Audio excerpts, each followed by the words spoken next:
Hi. Let me start again. Okay. God damn. Give me a second. Okay. Whenever you're ready. Hi. Hi. Enough for a first impression? I can send you the uncompressed one as soon as my Wi-Fi is back, although it should be readable. I'm not sure what that was. Something Streamworks and something Dota 2? It really doesn't prove anything to me. I couldn't read anything on them either. That's the TF room. The notebook is irrelevant. I just needed something to display a news site on. I've never seen the TF room. Lol. I'm pretty sure I took that picture on the 7th. Zoom in and you can read the headlines. At least I can on my end. Not sure if Proton Mail compressed them yet again. That glow sign is a fairly recent addition. Well, it's not new. One of the TF guys had it. We just didn't put it out until September, so in case you're wondering what I'm doing in the TF room, we did a network test. That's Matt in the background. I don't know, Matt. So, is there any other ways you could prove your authenticity? He's our network guy, not Matt Yukosubuski. That's the poor soul that does Streamwork support. Sure, I guess. What more do you want? Wi-Fi's back. Let me upload an uncompressed version. How long have you been at Valve? Not long. It's my second year. Yeah, March to 2014. VR the whole time?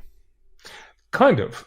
We don't have as rigid of a hierarchy as most devs. I got hired specifically for VR, but I do a bit of everything. Kind of. Like that figure I want to talk about, but let me upload an uncompressed version of the TF room photo first. Sorry. Okay, cool. Zoom in. The headlines are legible, at least the lower half. That's from the week we got the network overhaul after months of complaining. Matt is an AA contractor, not a full-time employee. Where did you find out about VNN? He's just our general support guy for networking issues and Mac-related stuff. Some of our artists rely heavily on our OS X, or at least pretend they do. You did a commentary on that, the No video. More than just a couple of people here watched that. Is that a good thing? Well, it's always nice to be defended. I've been watching most of your videos since then. We follow discussions on YouTube, Face Punch, amongst others. They were wrong, right? The No later attacked me pretty bad a few times following that. You get the most feedback that way. Also, the most hurtful. They were very adamant about their source being true. Depends on what your definition of wrong is. They weren't 100% right, but there's some truth in there. For example, they claimed that fear of negativity is the number one reason why there hasn't been a new Half-Life installment in a while. That's not true. The number one reason is because it's just not that relevant in the grand scheme of our current gaming landscape. I'm pretty sure Dota 2 has made more money last quarter than all of our single-player games combined in the respective first years. If we were to focus on a huge single-player game with all the meat a game of that kind needs to have a player retention more than a week, we would have to focus half the studio on that game. And that would mean cutting resources for VR, which is much more important than the future of Steam. Money is not the issue here. We're doing pretty well overall. We just don't have the time and the people. Valve needs an extension, in my opinion. If we had a second location, we would dedicate the whole place to a single-player game.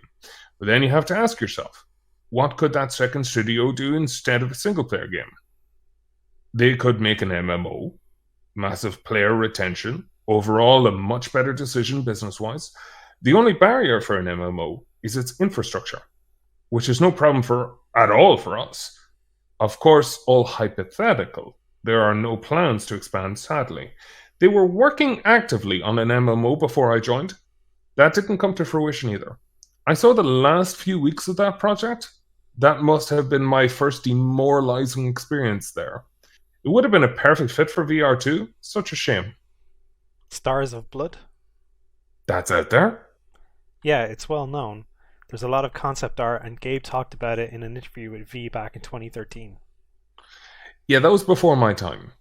Hey, could I Skype you real quick? You don't have to give me your name, I just need to make sure you're not one of my stalkers scamming. We wanted to kind of revive. No, no voice whatsoever. Just continue there. Okay. Nope, no voice whatsoever. Sorry, but that's way too risky. We can switch back to male if prefer. No, this is fine. Do you have stalkers that would go through this much trouble? Yep. Well, that's fucking terrifying.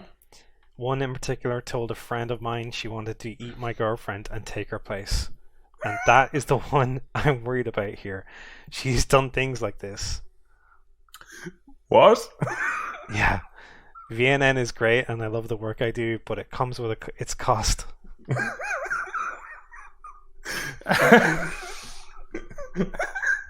Pause. Just gets worse. Okay. Holy shit. Sorry.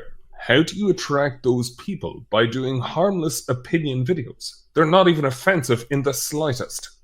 Are there any other ways you could prove you work for Valve that you can think of? Like maybe tell me something that will happen very soon so I can check what you were telling me? Well, the figures, if all goes well. The Dota 2 figures? That's neat. Nah, way cooler. Like, what is it? They're codenamed the All-Stars line, and we're definitely not keeping that name. It's actually a bit more complex than just figures. Valve Amiibo? Nah, too easy to spoof. We thought about it though. I like Amiibo. Is it like some kind of AR thing then? I'd post a photo of my collection, but it's not that impressive. Lol. They're all unboxed and I'm missing most of the ones after the first AC wave. I don't do the AC ones. I stick to Smash and Mario. I bought most of these before moving out of my parents' house though, so I really haven't been keeping up. I kept telling myself the same initially. Didn't work. They are addictive. I know, and they're not even useful in-game. I have no idea why I like them. No, I can't even use them. Even if you're spoofing me, you still seem cool. I appreciate that. No Nintendo platform? No, you can't use them in the box. I have every Nintendo console to date. Do you seriously think I put TF2 glow sign up my wall to troll you? People have done worse. I'm almost too afraid to ask. Like what? Not only do I have stalkers, TM, but I have steep competition with other channels. Valve Time in particular. We like Valve Time. I do at least. Beef or just competition? I'm so sorry. There were a few times where VT pretended to be a source of info to trick me into reporting a faulty story just to call me out on it. When I first got started out, they would always derate me in the comments on Reddit and Facebonch. Then, when I got an exclusive on Portal Beta stuff, they did this. Omnomnik has threatened me a lot. Then Smash started up with it after Nick calmed down. I told Glenn about all of this. He just told me it was nothing, and that I was worrying too much. What the fuck? Yeah, this has gone on for over 2 years now. They seem so nice and well researched. Well, there's stuff that is behind the scenes no one knows about, like their archive and Barnes. The Mega Archive? VT is sketchy. We weren't too happy about that video, to be honest. We would prefer if there were no full copies of our games in there. The Portal video? Artwork is fine. The models and game rips are not. I mean, not that I care, but Valve in general does. No, the one where you link to a dump of all our leaks. The public archive? Including pirated copies. That wasn't very cool, to be honest. The artworks are fine. Yeah. That's my buddy Jax, and it's nothing compared to what is floating around. I know a few that have the entire source dev repo backed up on their PCs. The raw models. And they have always threatened to leak the whole thing to get eyes on their profiles on FP. The raw everything from HL2 to EP3, f-stop, CS2, the different TF2s, everything. So the one video where I linked recent links in an archive was a no-no then? Compilable builds or just the model files and script examples. Specifically f-stop, that would be bad. Because we're trying to bring that back for VR. I know, but there are some people that are going around talking about what it is. Well, specifically an Aperture Science-themed puzzle game. No portals, though. That's a conscious design. Sorry, my accuracy is awful today. What did they say it is? And with the files that are in Portal 2 and concept art put out during the Potato ARG, it's possible to make a good guess. I've been working on a big video for months about what my guess is. Wanna tell me? I'm not going to stop you if you nailed it. I couldn't care less. Well, I know about the chickens, mousetraps, buttons and cubes, mannequins, the fact that you can carry a camera, can take 3 pictures, and that it took place in the 80s-ish Aperture, or at least that is what you are led to believe. I had a feeling that the mannequins were more for story than gameplay, and that the chickens acted like the Striders from Half-Life 2. I also thought that the mannequins had taken over and it was actually in the distant future. Like the mannequins attempted to try and live like humans from the time, but didn't do everything completely 100%, so some of the tests were done improperly, so it caused the chickens to mutate. Also, Cave was a robot or a recording. They were androids, to be precise, built to transform Aperture into a self-sustaining human-free organism. Like a hive mind, if you will. The different levels were mannequin representations of normal human life that you went around taking pictures to solve puzzles, and the pictures actually were video, like you saw a live feed at the point you took the picture at. I don't know, I have much more, but it's hard to type it all down from memory. Did you play f-stop? The original? No. Even though you came in 5 years after, couldn't you though? I would imagine it's in the archive. Ours, that is. Like, just pull it off the server? Lol. You underestimate our security. True, but people end up with a lot of stuff all the time. Yeah, but I can't just log in and grab stuff. Like the entire dev history of Portal. We keep logs and have a tiered system. Certain employees have deeper access. I can grab artwork, no problem. Well, that sucks. Why is VR viewed as the future of Steam? Can I elaborate on the figures first? Yeah, sure. They're really cool, and I've spent the last 3 weeks of my life on the tech. Do you know how figures are made traditionally? I do not. You start with a 3D sculpt, which means remodeling in most cases, especially for the older projects. We don't have much of the high poly sculpts from HL2. Let's say you want to make a Strider figure. You look at the low poly in-game model and you approximate how it would look in higher detail. Is that where the dog model came from? I'm not the one who posted it to 4chan, but that model was for an older attempt at a first-party figure line. I know who posted it. In the past, we would sell licenses to Sideshow Collectibles, among others. And it's not Valve. Yeah. Once your sculpt is done, you 3D print. That's how most figure prototyping is done these days. Okay. And then you refine. Refine until it looks proportional. That's already a week worth of work for a single artist. So that's cool. First party figures. I would probably buy a few. Once you're happy with the sculpt, you would make a paint master. Paint masters are figures that are hand painted and used as reference for the painters. Imagine a room with 10 people. Okay. They're painting figures all day, looking at slightly higher quality reference figure. That almost sounds like a nightmare. Now, what if you could make figures directly from game art? With only minimal touch-up by an artist needed. We're calling it rapid figure design. It's essentially a fusion between two technologies, remeshing and VR. You start off with a low poly game model, let's say Juggernaut. We have an algorithm that can create high poly sculpts from game art. It's pretty wild computer vision stuff. Most of the magic happens in 2D, actually. All the detail is generated from texture maps alone. By comparing the different maps, diffuse, normal, etc., we can recognize detail in the textures and translate it into 3D displacement.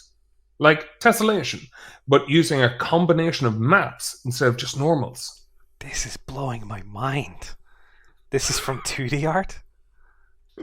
This allows us to convert a game model into a high poly sculpt that is then posed by an animator. Or low poly 3D models? No, you need a low poly model. Oh, okay. Lol. But all the detail is estimated from the model's textures. And it works well? Well, you've seen the first print. Yes. Dang. That figure was made in a day. You can load any game art stalling with HL2 into the software. This whole process, start to finish? Start to finish. What kind of 3D printers do you have up in Washington? I could just feed in a Strider model. It would generate a sculpt, then an artist would take a look at it and fix geometry if needed. Then you would just print it and done, a finished unpainted figure. I don't know the name from memory. It's the orange resin one. Oh yeah, okay. Forma 2. Well, I expect Valve to have the most expensive one of things. Why was a bit of the picture pixelated? Because it says my name on there, across the arm.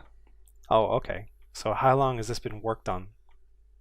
All physical creations are labeled so that someone can be held accountable if something gets out. Yeah, that makes sense. We started experimenting with first-party toy production in mid-2014. Does Valve not like the NECA stuff? Now, we have a pretty good relationship with them, and we'll continue working with NECA. I love the Gordon and TF2 chess. I don't have the money for the portal guns or anything though. The All-Stars figures are meant as an inexpensive way for us to release nice figures. That's all. ETA on those then? Wait, the best part is yet to come. Oh, okay. And please remind me to take a photo of the machine. I will. Could you just send the pictures through Skype? What's the worst and most time-consuming part of figure production? I can, but I'm at home. I understand. Packaging? Painting. Oh yeah, lol. There are 3D printers that can print in color, but they are very low res and blurry. Yeah. Because they print in colored plastic, which tends to melt together with different colors. I've heard of colored sandstone printers. Basically, we have CNC machine that moves airbrushes around the model in all axes and paints them the same every time. And they're not even big, desktop sized. The current ones have 4 brushes. That's enough to paint most figures without changing colors. The big problem with this tech is that it requires someone to manually animate the painting process for each of the airbrush arms. That's what we're working on right now, a way to let the machine recognize the surface of the model. Our current approach is to use the 3D model generated in the first step of production. This seems like it would have more applications than just figures. Kind of. The tech is too expensive to be scaled up to car size. Yet.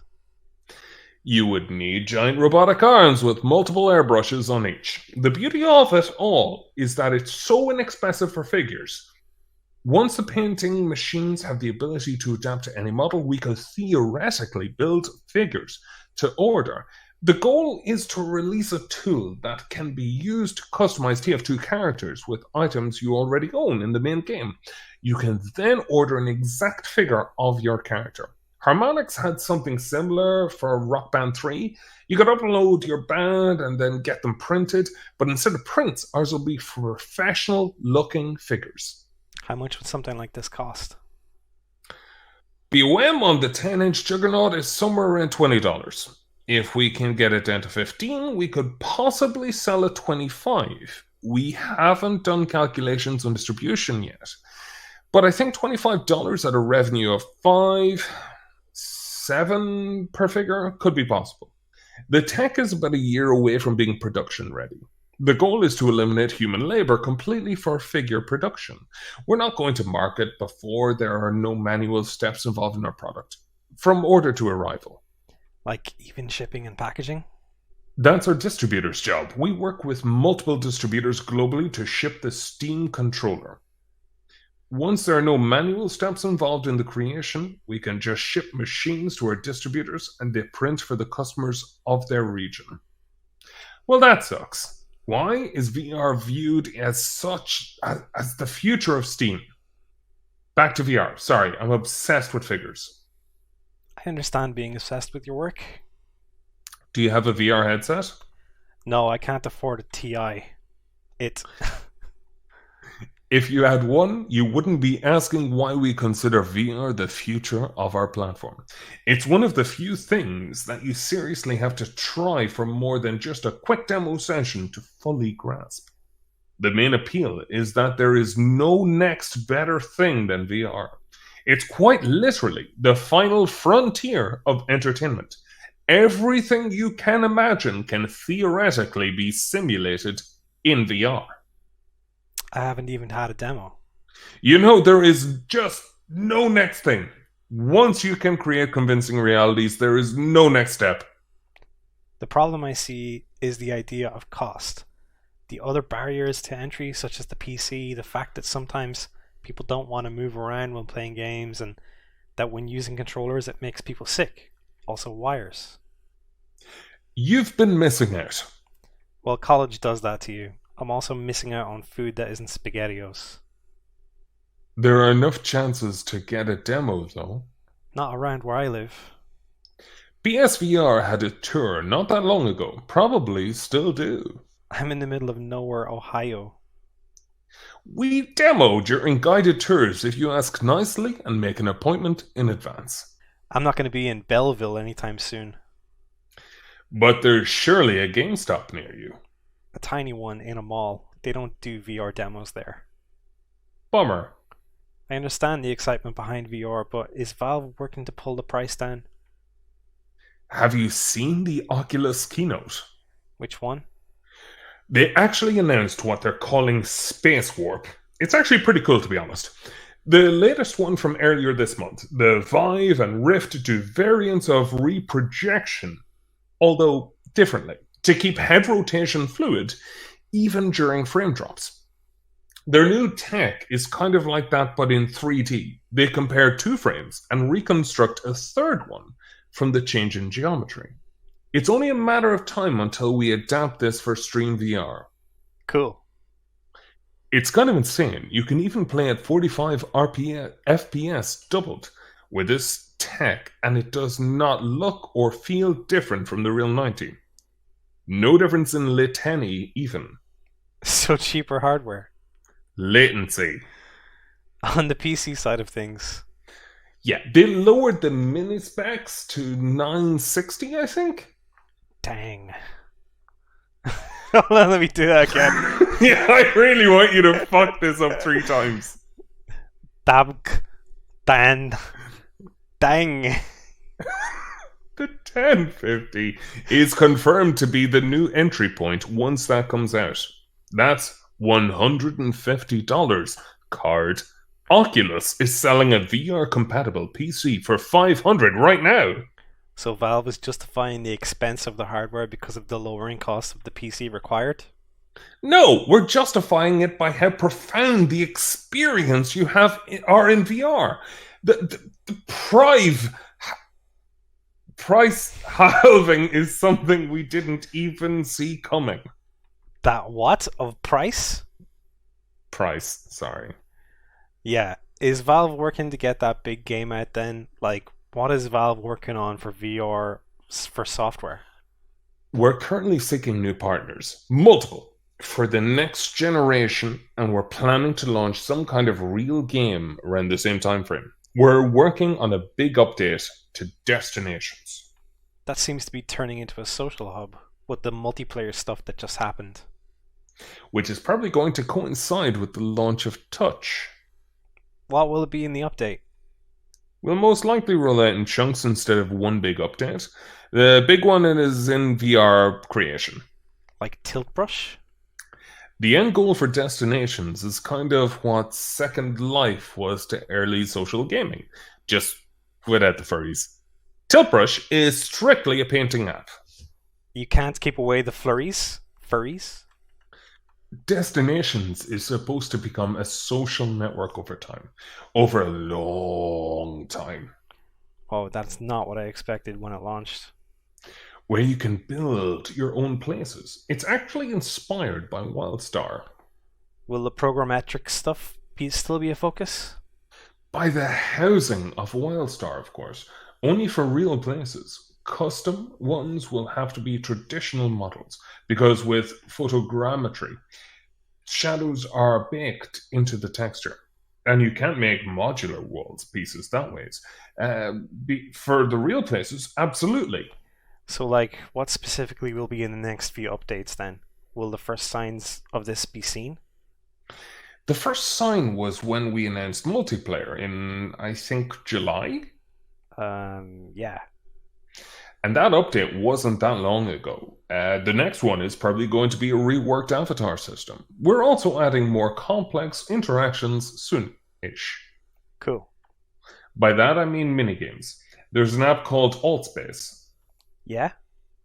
They do something similar, but their apps and minigames are all web-based. Okay. I've seen videos of it. We're aiming for a proper SDK that just integrates into Unity, which you can get for free. It's more or less an extension of VScript. Why not Source 2? Isn't Destination Source 2? Source 2 is a huge topic, possibly a bigger can of worms than my figure essay from earlier. Oh boy. It's highly unlikely that we will use Source 2 for any future products. What? Why? We as in the VR team, or we as in Valve? That's a good question. The VR team is all Unity from here on. There will be at least one game running on Source 2, but because it's too late to port. Left 4 Dead 3? Yeah, I figured. Is it really that bad of an engine to work with? It's rough. Our PBR implementation frankly sucks. That's physically based rendering. The nice looking metal you see in newer games. I know. Lol. It sucks. Yeah, it can't deal with packed textures, and the entire rendering core is built upon having a separate texture for each channel, in Unity and in Unreal 4. You would just drop in 3 textures that would contain all the maps on different channels. So Valve will be working on other engines from here on out, after they get out whatever projects are too late to port? For example, things like metalness maps, which are monochrome, can be bundled into a single texture by using a different color channel for each map. Source 2 can't do that. We have to import every single map as its own texture. And it's not just standard PBR. Most of the legacy Source 1 crap needs to be in Source 2. Why? Because the whole point of the engine was easy next-gen ports and easy design tools. But this failed essentially? Kind of. It does work, but the trade-off is that Source 2 is incredibly bloated. Is this the big reason why the SDK or any games are out? Does it just take a long time to dev for? Not really. It's just not as good as other engines. Would you say Valve is out of the engine game? And it has absolutely no unique feature that would be impossible to port to Unity and Unreal. There are 2 cool things in Source 2. Volumetric physics and strand rendering for hair. Both can be ported, no problem. Yeah, I guess. At this point, it's just an issue of pride. That is going to kill certain communities. So Left 4 Dead 3 and then Valve will let go of S2? Many here are emotionally attached and just can't let it go. Well, we have Dota 2 and Destinations, and I'm guessing Destinations is getting ported. Probably, if Left 4 Dead team doesn't cancel it in favor of an Unreal rework. Well, how far along would you say that is? Destinations is staying on Source 2 for the foreseeable future. but our creation software is based on Unity. Left 4 Dead is playable. It's kind of unpredictable, though. It's good enough for an early access release, absolutely, but you never know. Is it radically different to be able to incorporate games as a service? If tomorrow they all agree that it should be moved to Unity, then it'll be cancelled the same day. Holy shit. Well, the Left 4 Dead team is in the Unreal camp, and they're wrong. Is Left 4 Dead being made in Unreal or Source 2? Source 2 at the minute. Is there talks to cancel it? There's tension between that group. Some really want to keep Source 2, so all the work they put in isn't going to waste. Any vets on the team or just new guys? I think one of the art guys came over from Turtle Rock after Left 4 Dead 2. Mostly new faces. It's good though. If they want to keep Source 2, they should just release it as it right now on early access. I would expect them to want more fanfare around it, like E3 or something. E3 requires the ability to abide by deadlines, which is why we almost never visit shows. If there just happens to be an event going on while the team feels comfortable with an announcement, sure. Would Left 4 Dead not be out on Xbox or whatever? But we don't plan ahead to meet meaningless dates when we have the biggest marketing machine on millions of PCs already. Not if it's Source 2. Wow, okay. Except if they're really pulling off some coding magic. Why is that? Well, the dirty secret is that Source 2 runs on almost feature-complete version of Source 1 at all times. At this point in time, this was never intended for release, but it doesn't look like they're doing anything about that design flaw. And now we're at a point where years of development went into this thing. And if you ask yourself, is it worth the trouble of reversing years of stacking shit on top of Source 1 frame? Or if you should start over with a modern approach of level design and shading? So Source 2 is just Source 2016. And then you have to ask yourself, why the hell am I not using Unreal 4 when already it does all those things and, to be honest, does seem a lot better? Is the only tradition game in real dev Left 4 Dead? Source 2 is kind of like cutting a spoon into a fork. It works, but why would you? Just get a fork. That depends on your definition of real development. I mean a group of people, like more than 5, working on a game on a daily basis. Does a game with a more troubled development history than The Last Guardian count? We got plenty of those.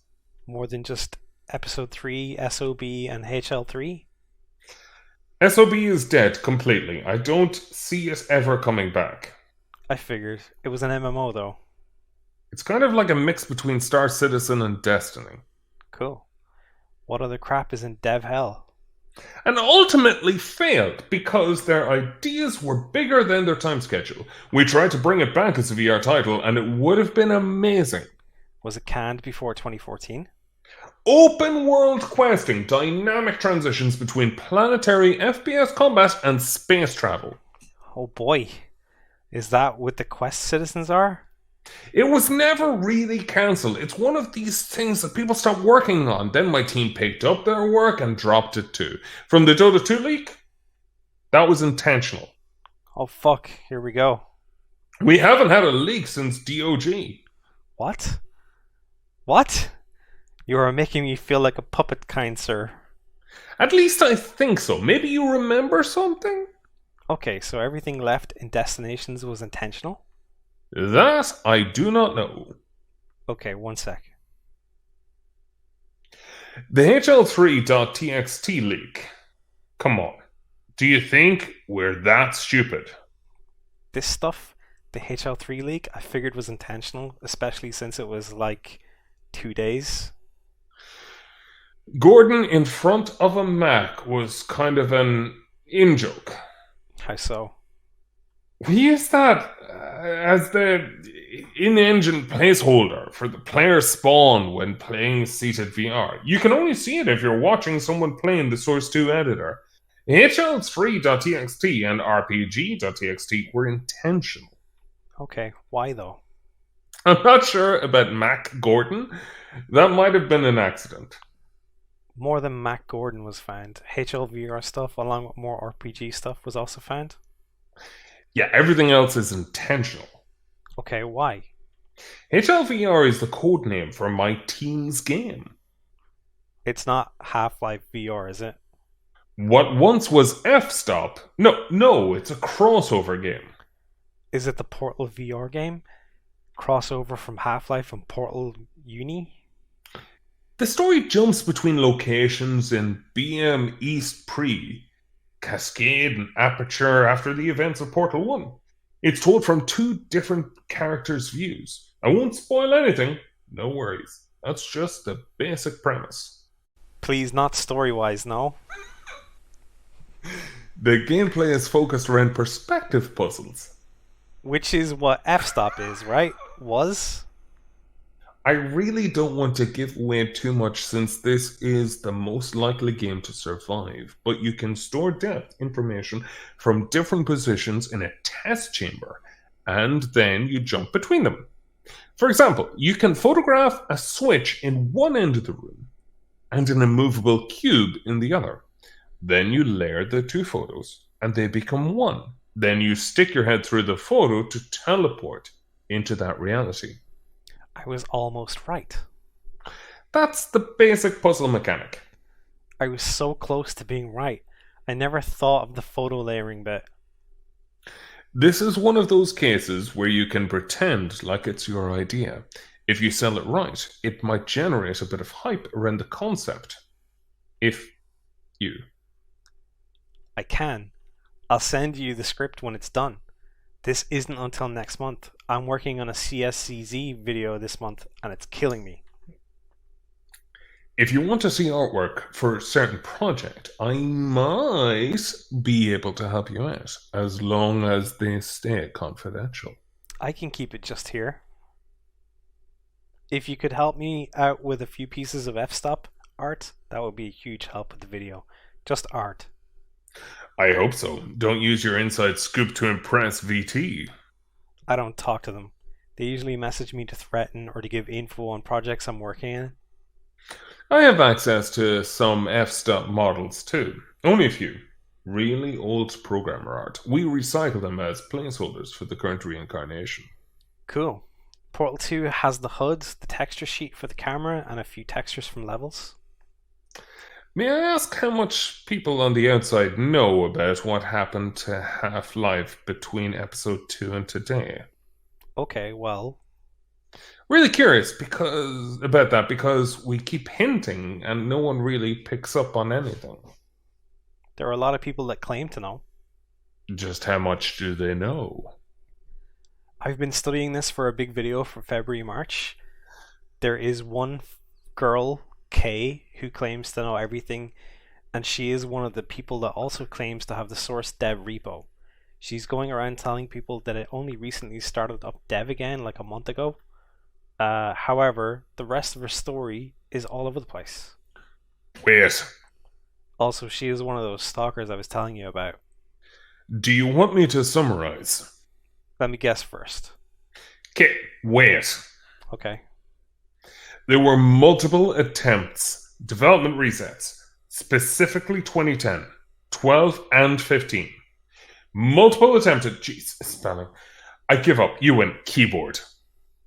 Okay, well, what I thought was, after Orange Box, Newell, Walpole, Falasek, Jeep, Swift, and a few others that were on the press junket.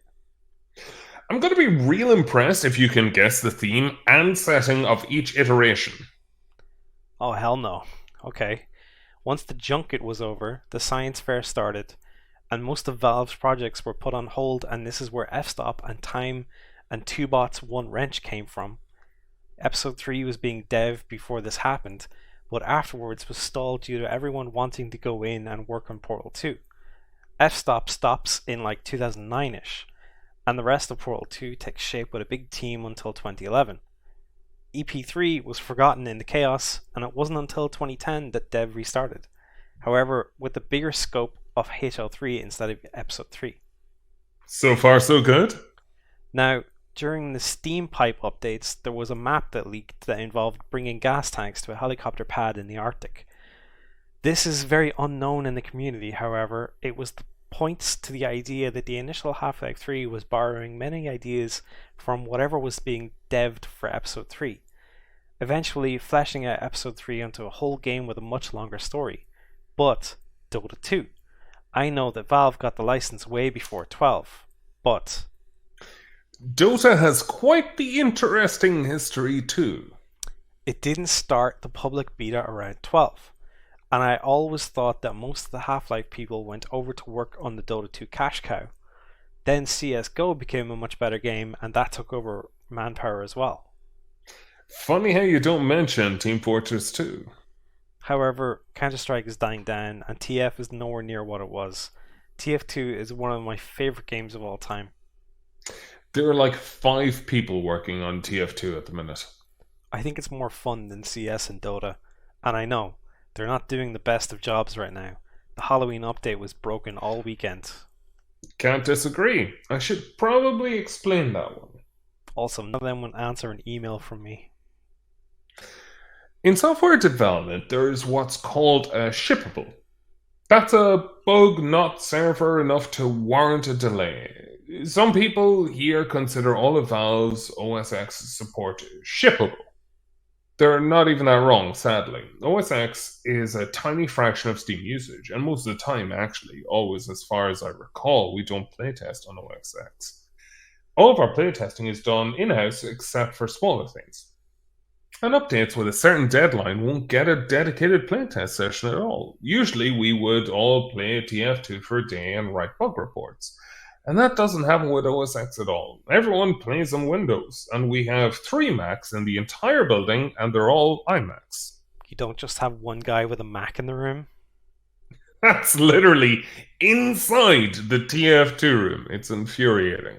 Not even like an employee's Mac laptop? Like the major bug was that Mac would crash on server join. Correct.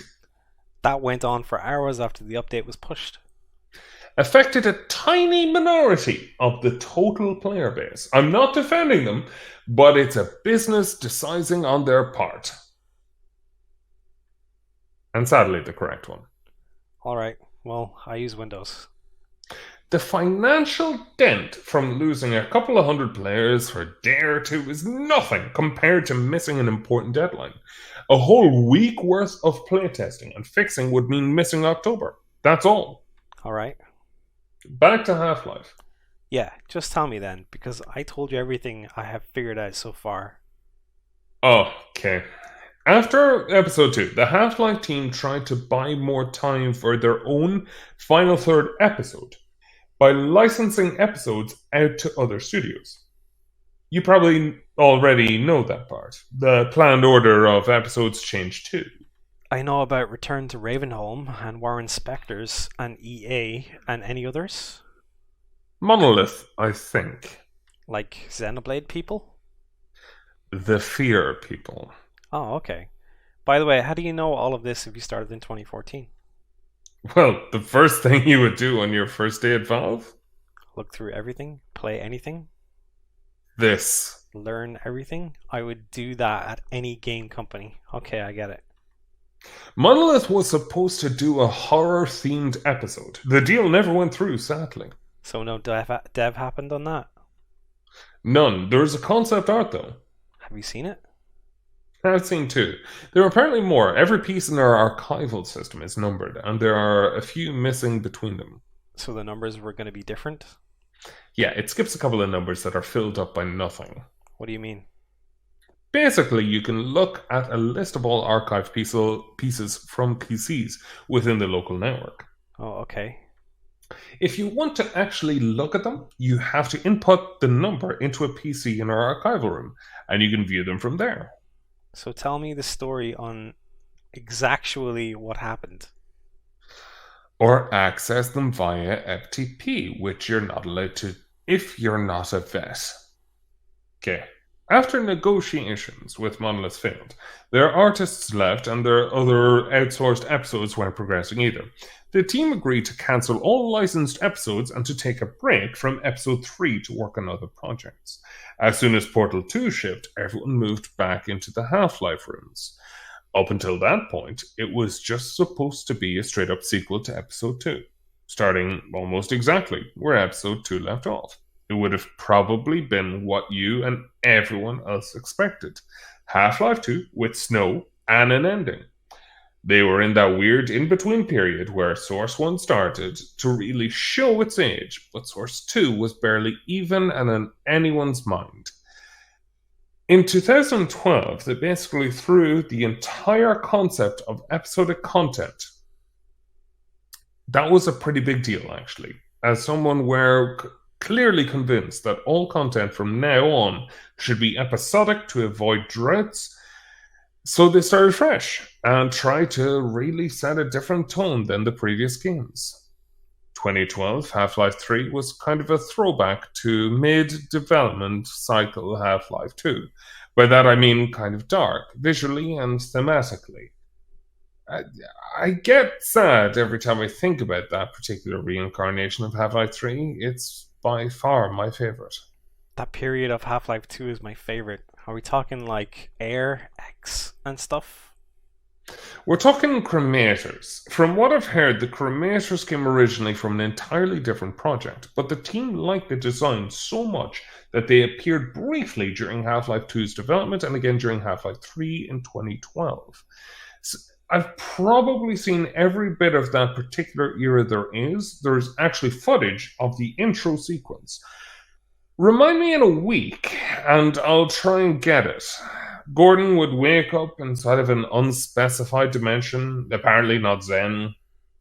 So you would wake up in this field of grass, and there's these beings in the sky that look kind of like a living aurora borealis, the lights, not the ship.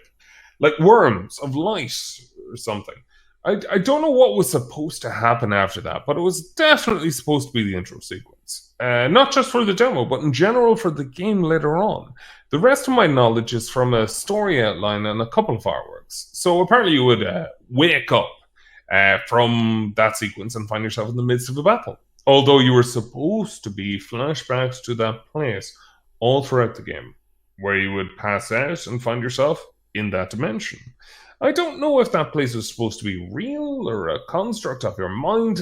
The lines become really blurry for that kind of stuff later on.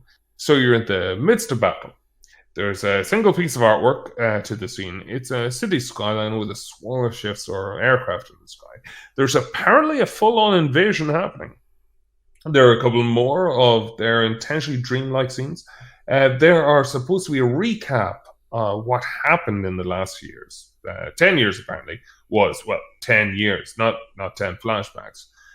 And the jumps that were supposed to get intentionally more dramatic. You were supposed to be shocked by how this has happened and changed since episode 2. So after watching all of the Earth ends up getting enslaved, you finally wake up in this sterile-looking room, apparently for real this time. It turns out you're in a lab and heavily suspect that you're in some kind of aperture facility. Because, and this is where it gets different, some of the artwork depicts Gordon with a mechanical arm that looks very aperture. Like, you somehow lost your arm. You have no idea where you've been for 10 years. And part of the storyline was unraveling what exactly went down during these 10 years. And in the beginning of 2014, they were making good progress, to the point where they showed a closed doors demo to a few select media personalities. And that's the only playable version I've ever had access to, and it's amazing. The mechanical arm replaced your weapon most of the time, and you could control the elements, for example. This is like the number one reason why Source exists. Source 2, that is. And that's the physics engine. They made their own custom physics engine for this to replace Havoc. And it's completely volumetric. For example, you can switch between ice and fire. Let's say you see an enemy down the hallway. You can switch to a weapon and shoot. Although the game had stealth components and you weren't supposed to shoot. You're in this hallway, trying to avoid being spotted while also clearly the area of enemies. It starts off in a hallway, this particular level, and you would combine your abilities to take out the enemies without being suspicious. For example, you can freeze the floor a couple of feet in front of you. Then you can use the ice to kick over an exploding barrel. It would slide down the hallway, enemies would mistake it as an intruder and open fire. You can also erode support structures on a bridge by freezing, melting, for a while until the bridge collapses. Temperature is one of the things where volumetric physics can be pretty insane. It would simulate basic thermodynamics for things like making a balloon fly by heating up the air in front of you. Why was this canned? Everything you said is perfect. And although this didn't make it in before the cancellation, you were supposed to get an air ability at some point later in the game. And again, thanks to volumetric physics, you would be able to blow things away from you in a physically plausible way. The system also be able to simulate ropes and springs with plausible behaviors. You can have many ropes connected together, some kind of shape, and it would behave and tear plausibly. That's all still in Source 2, but it's not reliant on Source at all. Theoretically, we could license that technology as middleware for other engines. When I joined the team, one of my first contributions was Rubicon strands. That's a simplified version of the rope system to plausibility simulate hair particles. You could have about 5,000 strands of hair on the screen with minimal frame rate impact. I have backups on all the work I did in that project and more than just a few test recordings. Why did it get cancelled? We're not done yet. I haven't talked about the setting yet. Okay. They wanted to make it super dark version of the future. So the world is enslaved under this presumably combined network of beings.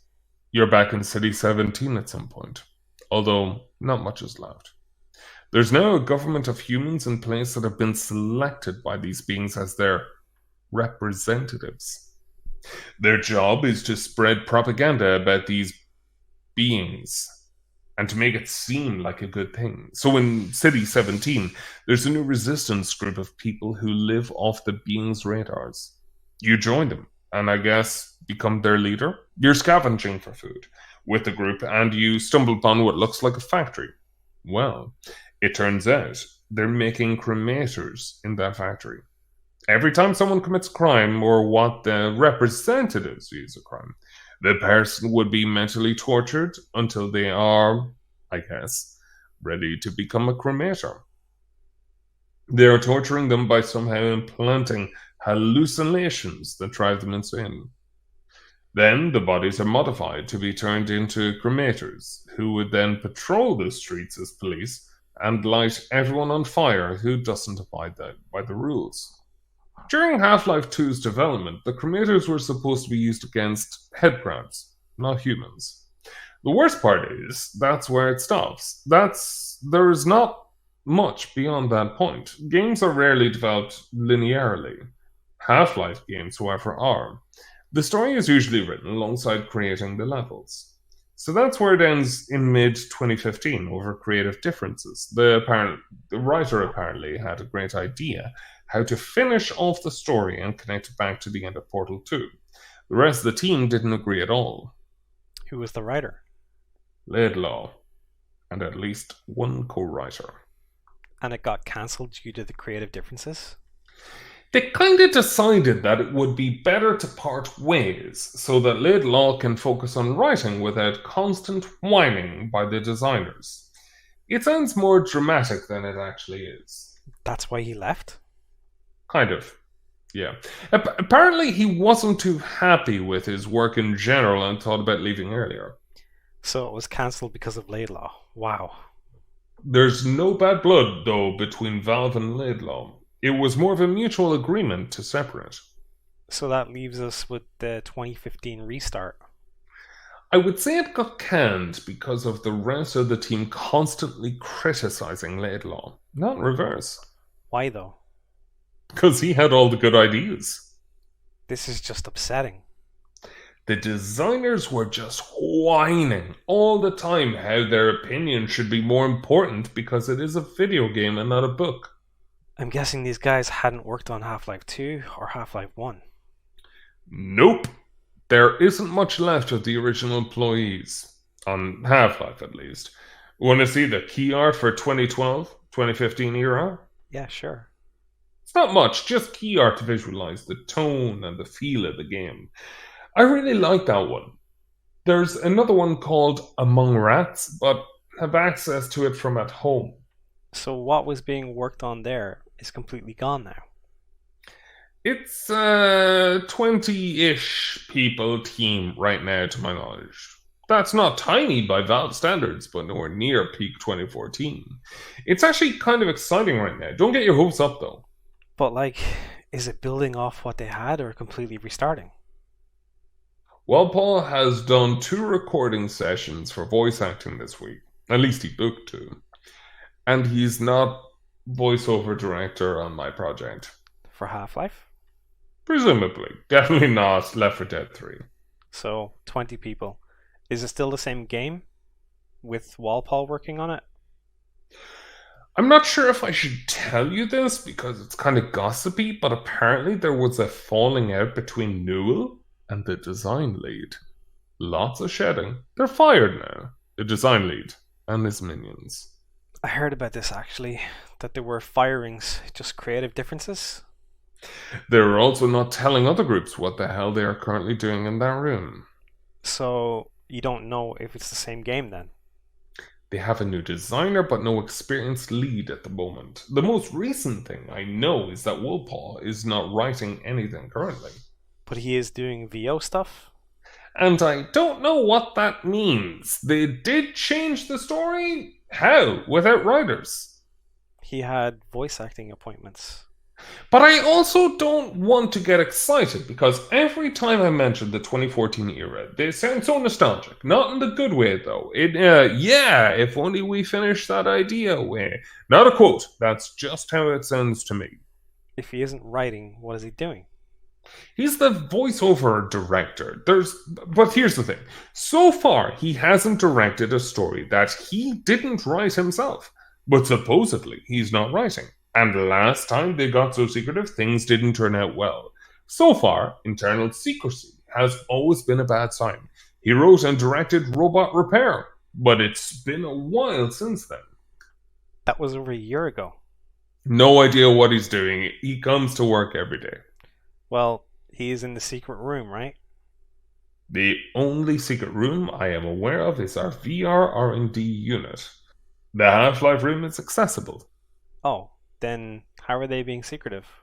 There's just not hard drives upon hard drives of working builds stacked up on top of each other, if that's what you're hoping for. By Half-Life room, I mean the meeting room for the Half-Life group. The actual development happens in regular office rooms. Okay, so it's being worked on by a group larger than 10. That's all I needed to know. So, like, where does the RPG.txt and HL3.txt coming in? Well, they're hints. Towards what, though? It leaked in October last year, and you're telling me that Half-Life 3 has stopped dev at this point. Also, I had no idea on what that RPG is for. There are some rumors going around. Exactly. If you take a look at older leaks, they line up with development breaks. How so? The leaks happen when dev breaks? So the things that leaked are things that were scrapped? We don't just do it with Half-Life. If the community starts to get upset, we leak small things that hint at what was planned before we hit the roadblock. It gives them a bit more hope and us valuable feedback. If they liked what we were doing, there's always the chance that we might pick it back up and continue if they liked it. Kind of, yeah. But scraps that are still in consideration for the next attempt. For example, when the Team Fortress 2 community gets mad, we leak things to make them aware that we are actually still working on the game and caring. We're just now very efficient. Okay, my mind needs a little bit to process all this info. I won't be spreading this, and I appreciate you coming in to discuss all this. I just have one more question for tonight. You say that Valve has seen my stuff and are aware of my channel, but do they look at it positively? Like, does Valve like Valve News Network? And we haven't had a TF2 leak in a long time. Have we been missing it? It's not very efficient, to clarify. Oh, no! There wasn't anything to leak this time. This time, the fuck-up happened while releasing the update. We can't leak parts of the update when that's the cause. I can't speak for everyone, but they wouldn't watch your videos for feedback if they don't care what you have to say. Just maybe don't link to archives of pirated copies of our games. Yeah, I understand that. I'm gonna redo the archive and remove some of the DLLs and stuff of the leaks. I don't think you have to. Oh, is Valve gonna take it down? We don't sue, we just shake our heads on in disappointment. No, nothing's gonna happen as far as I know. Oh, well, I didn't realize. I won't be linking to the archive anymore then. Does this mean Valve doesn't like reporting on leaks at all? Like those that happened in the video? It's been up for a while, and aside from some not so thrilled comments, no one here wants to do anything about it. Leaks are fine, 80% of them are controlled ones anyway. Okay, I figured. I didn't realize it was upsetting. Anyways, I appreciate the conversation. I'll try to message you soon so we can continue. I've just got class in the morning. Thanks. No problem. I'll keep you updated. Message me via mail, please. I won't check and maintain this account unless for conversations. Just got out of the Nintendo meeting. Cool. They offered us 6 figures for an exclusive. We're thinking about it. That's pretty interesting. Probably a Unity made game. Something puzzle attached to Aperture?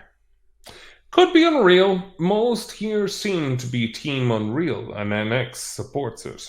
Nice. Unreal is cool too. Switch. Sorry, it's a habit by now. I still call it NX. I report on that thing since it was first announced. It's NX to me for a while.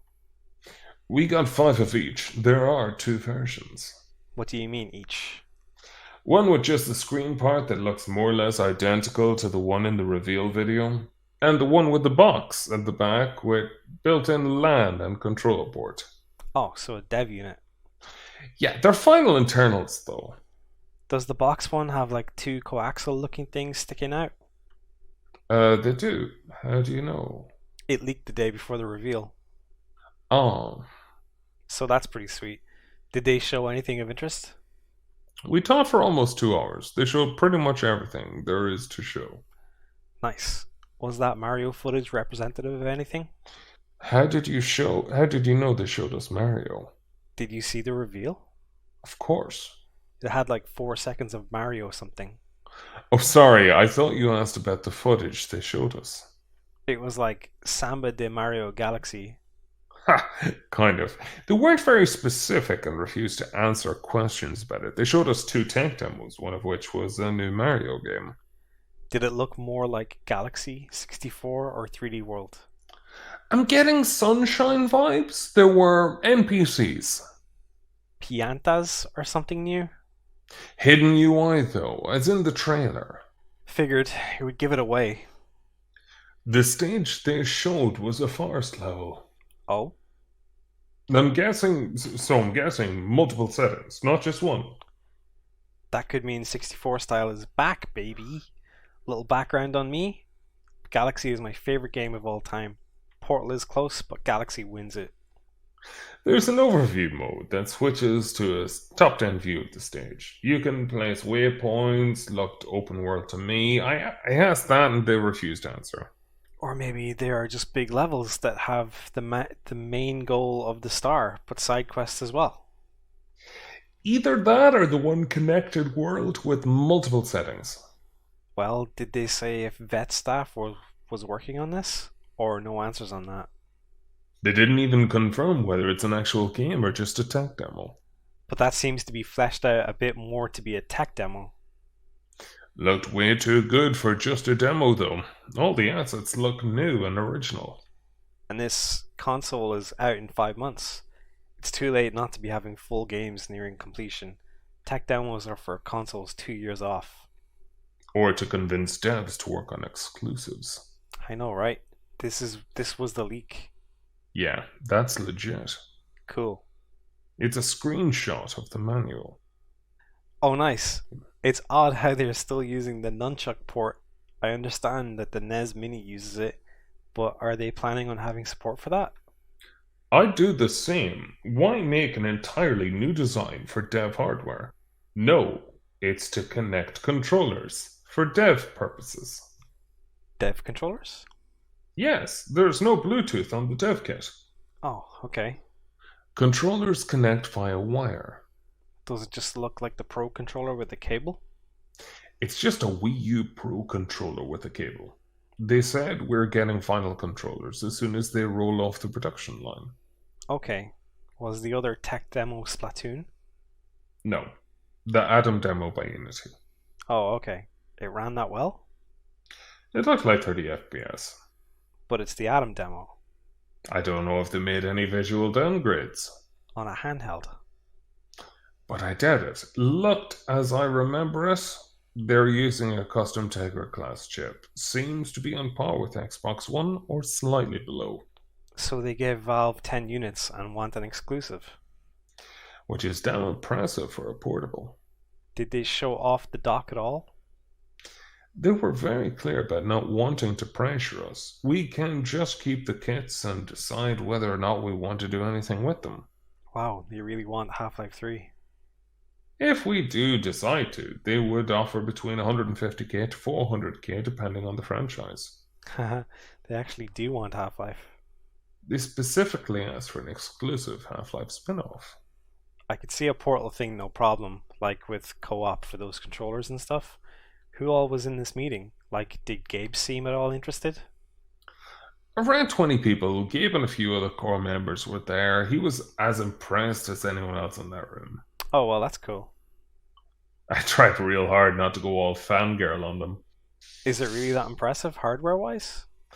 Their focus being on tried. Lol, I would have died. They didn't have any NOJ people there, did they? It's no Scorpio, but for what it's essentially half handheld, yeah, very impressed. Nope, just Nintendo devs and management. Bill Trinan wasn't there either, sadly. Reggie? Nah. I don't recognize anyone. Those Treehouse people? Actually, one guy I know from last year's Treehouse. The rest I didn't recognize. Well, the Treehouse people are pretty memorable. Current console games can be ported with minimal sacrifices, and they're in both docked and on the go. Does docking do anything to performance? Though the console runs at a lower clock speed when on the go. Okay, Most likely due to thermals. I figured. It's about 20% difference, What's the res on the go versus docked? which can mostly be matched visually by just dropping to 720p for mobile use, docked to 1080p and mobile up to 720p. I predicted correctly. That may not be the screen resolution, though. They were vague. The Vita renders at 720 and has a 544 screen. I suspect they're doing something similar. Why is that a good thing, to have a lesser res screen? Less than native? Yes, Because downsampling looks nicer than rendering straight 544. and a 544 screen is cheaper? I'm not saying that the NX has a 544 screen, just that they didn't want to discuss specs at all aside from what they provided. Okay, They said mobile supports up to 720p. They didn't say that it's a 720p screen, that's all. what's the general feeling of the office after the meeting? Do you think it might happen? There's now an NX group on our intranet, and only 2 members so far though. That doesn't mean that it's going to happen, as you should know by now. Well, it's definitely interesting to think about.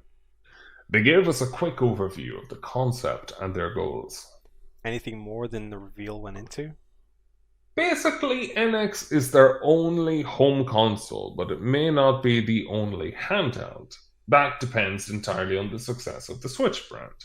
They're considering a smaller, weaker version for just handheld games, but these games would still run on the regular Switch, although not the other way around.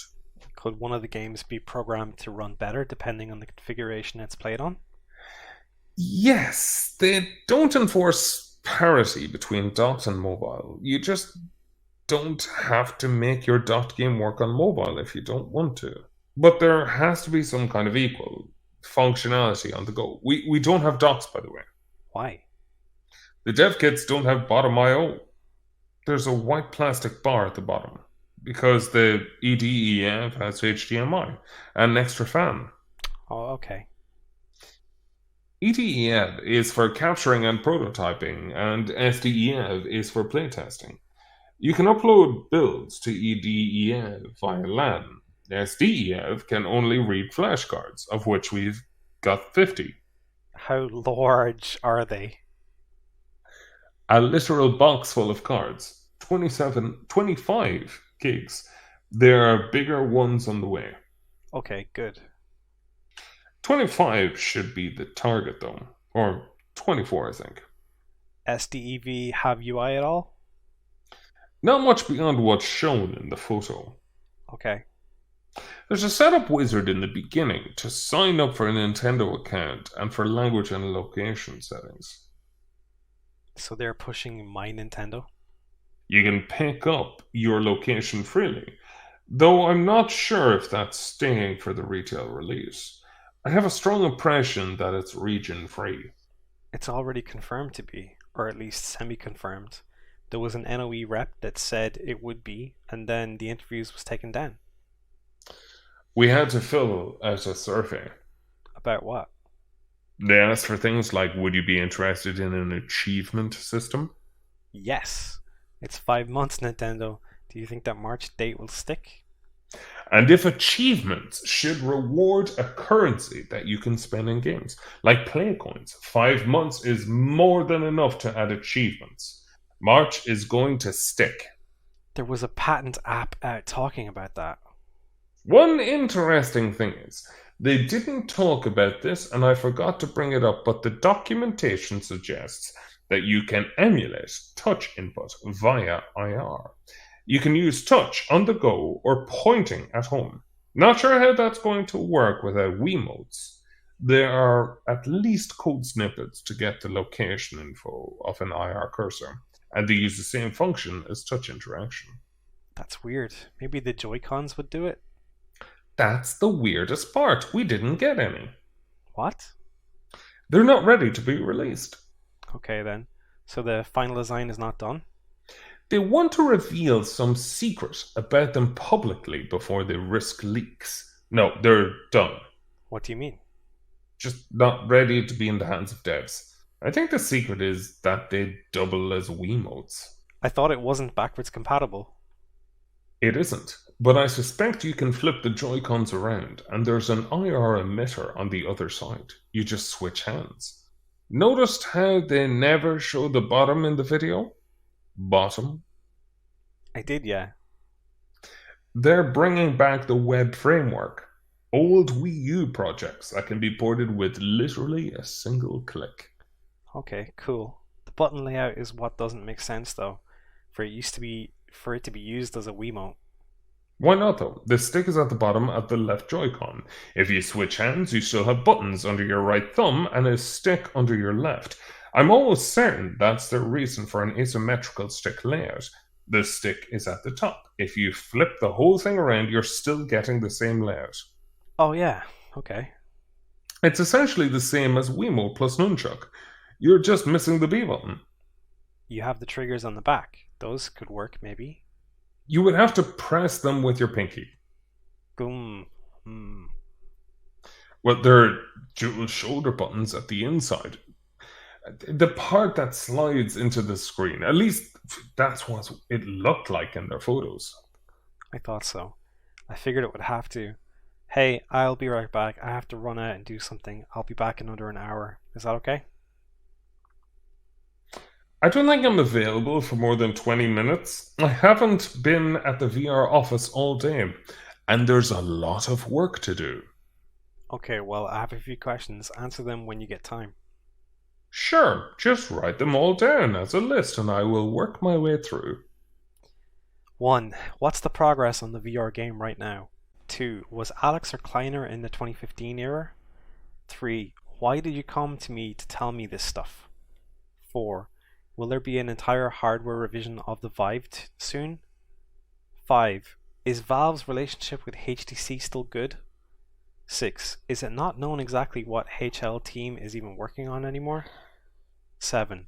Could I see the intro footage from the 15 build? 8. If you have any art or stuff from f-stop, that would really help me with the writing of the video. 9. Are there any other smaller teams working on random stuff around the office? 10. What exactly is the Left 4 Dead team even working on, or is it a full sequel or a completely different type of game? Okay, talk to you later. 1. What's the progress on the VR game right now? 40% done if I had to put a number on it. We're targeting a surprise release during Dev Days 2017, and if and only if we're happy with the game state by then, you may hear first bits of info at GDC. We're probably going to have a VR talk and could use the chance to hint at what we're working on. Possibly footage too. I can't tell you what's going to happen until a few days prior. We're really bad at predictions and change our minds too often to promise anything. Question 2. Was Alex or Kleiner in the 2015 era? Neither were mentioned in any of the footage and artwork I saw. Question 3. Why did you come to me to tell me all of this stuff? Seeing all these amazing projects end up absolutely nowhere is just crushing every single time. It's relieving in a way to talk about them. My original idea was just to contact you about the No video because you had doubts about their source. I know who their source is. No, it's not me. And I know what said source sent them. They misquoted the person by saying that Valve is scared of the feedback to a game that can't live up to its hype. In reality, their source said that it doesn't make sense to get a game out of the door just for the sake of having a 3 in the name, when that kind of attitude can only lead to a bad game and a tarnished reputation. We would rather not release anything and hold fans over until they stop caring than to annihilate them by releasing something that's less than perfect. There are also more important things to focus on than single-player games. Steam and community make content, sadly, have a much bigger positive impact on the community. If we're ever going to release a classic single-player non-VR game, it's because we want to and because we like how it turned out, not because fans demanded it. The number one rule at Valve is to work on what you want to work on. They hired me as a VR engineer, but I'm free to do whatever I want, like fancy hair rendering. Question 4. Will there be an entire hardware revision for the Vive soon? I don't know. Vive is HTC's product. We simply provide the technology and a standard for all headsets. We worked with them on a new set of controllers that brings feature parity with Oculus Touch for the most part. It would make sense to bundle them with a hardware revision. Question 5. Is Valve's relationship with HTC still good? Not really. They screwed up the launch and insist on unnecessary margins of about 10% on top of BOM and staff. We agreed to a partnership under the impression that they would sell at cost. They're close to cost, but still making profit on the hardware, which we didn't agree to and are not okay with. We're actively looking for additional partners for Steam VR branded headsets. They also love to make announcements on our behalf that aren't based on reality whatsoever. At the time, they said we're working on Half-Life game for VR. We weren't even thinking about it as a first-party VR game, let alone Half-Life. Asus, LG, and Oculus were among possible candidates for the first round, and LG will likely be our pick moving forward. Yes, Oculus. We had, and to some degree still have a good relationship and wanted the Rift to be sold under Steam VR Incorporated branding, but Alan Yates despises them. He's still pissed about Michael Abrash's departure and slings mud at Oculus for every chance he gets. The VR team had an open exchange of research with Oculus before I joined the company. He quickly killed every chance we ever had at a proper partnership when he started accusing them of stealing, even though both sides had profited greatly from the exchange. Our goal was to establish a unified VR consortium with Oculus and anyone else who would like to join. We wanted to create standards that would allow every PC headset to be used across every PC VR platform, be it Steam VR, Oculus Home, or other platforms by members of the consortium. Oculus has done some questionable shit but I have to defend them on this one. They were open to the idea of allowing Vive on the Oculus platform, but they wanted native support on the Oculus SDK and all its features. Yates still refuses to allow Oculus access to the Vive source, even though HTC and almost everyone on the VR group are on board. We have the full source code of fairly recent Oculus runtime builds, yet he refuses to do the same. Basically, everything is a democratic process at Valve, and the groups are as a collective get to decide, but he's a relic from the early 2012 days of Steam VR, and some of the required pieces are under his sole ownership. There's a person here specifically to overthrow people like him in situations like these, but we have no leverage against him. We can't sign off on his property. We're now in a situation where Oculus Rift plus Touch can run the entire Steam VR library at roughly the same price, while Vive can only be used with Steam. It's in our best interest to lure people over to Steam, but we don't want to restrict what people can do with our licensed hardware. Yates seems to enjoy the fact that Oculus got all the heat for this. The Razer folks don't want to be a manufacturer. Sadly, they want to establish an open source headset without any form of corporate oversight. Question 6. Is it not known exactly what the Half-Life team is even working on anymore? We don't have a rigid hierarchy. We're all on the same level of authority except for Gabe, but most of the time, a lead emerges naturally during the process of creating a group. If said lead prefers to keep information within the group, then they'll most likely respect that. We've done the same multiple times where we weren't happy with the state of robot repair and later the lab, and we'd simply refuse to show it to anyone who isn't legitimately interested in joining the group. I do have some news though. What's the news? I attended their meeting today, and it's definitely not dead. But it's not about to be unveiled either. The project is currently looking for additional people to ramp up development. They're feeling confident, but it's too early to tell whether this is the one. The story has changed, some of the gameplay elements carry over, the arm won't be back, but there will be more to do than just shoot. Source 2 still, or Unreal? You can explore a fairly open city environment with underground passages and zip lines. The latter is a direct result of positive reception to a controlled leak. Crowbar ziplines? Alright. We're hiring and hoping that a new influx of people could ramp up development on Half-Life 3 and Source 2. The new office? Nah, we're not expanding anytime soon. Just hiring new people. I thought Valve was getting a new office. We're moving. We're not adding a second office solely dedicated to a single-player game, which is what I meant, and that's still more than half a year away. So I just had something click today. You said that we would only make a retro game if we wanted to. Thing that Gabe said a couple of years ago. I now know that doesn't mean that Valve isn't not working on things, but instead they are, and the only reason they are is because employees want to.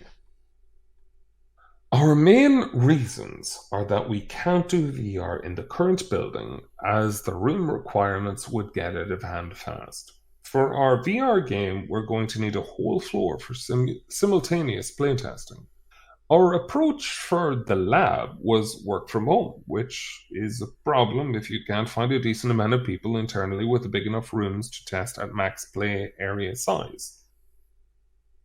Correct. It also means that we're not going to finish a classic single-player game just because we started and because fans demand it. We're releasing when it's ready, and if it's ever ready. Half-Life looks like it's on the right track, but Source 2 is still causing headache. They told a few devs at the dev days about the state of Source 2, and their reaction made them reconsider a rework of the engine. Partially because there's still room for innovation, partially because it would be embarrassing to launch Half-Life 3 on Unreal or Unity after all the hype around Source 2. Your question 7. Could I see the intro footage from the 15 build? I'm trying my best to obtain screenshots at the very least. There is supposed to be recording of the media briefing, but I'll have to do more digging. Question 8. If you have to... Sorry. Question 8. If you have any art or stuff from f-stop that would really help with the writing of a video, I will do my best. We're still using some models from f-stop for our current VR project. I can send you pictures of them, but you can't show them in the video or acknowledge their existence. I understand. I already have most of that video written in my head anyways. Question 9. Are there any other smaller teams working on random stuff around the office? We have groups for Left 4 Dead, Half-Life, VR games, VR software, mainly the Steam VR itself, Steamworks, anti-cheat hardware, merchandise, and a couple more that I can't recall without looking them up.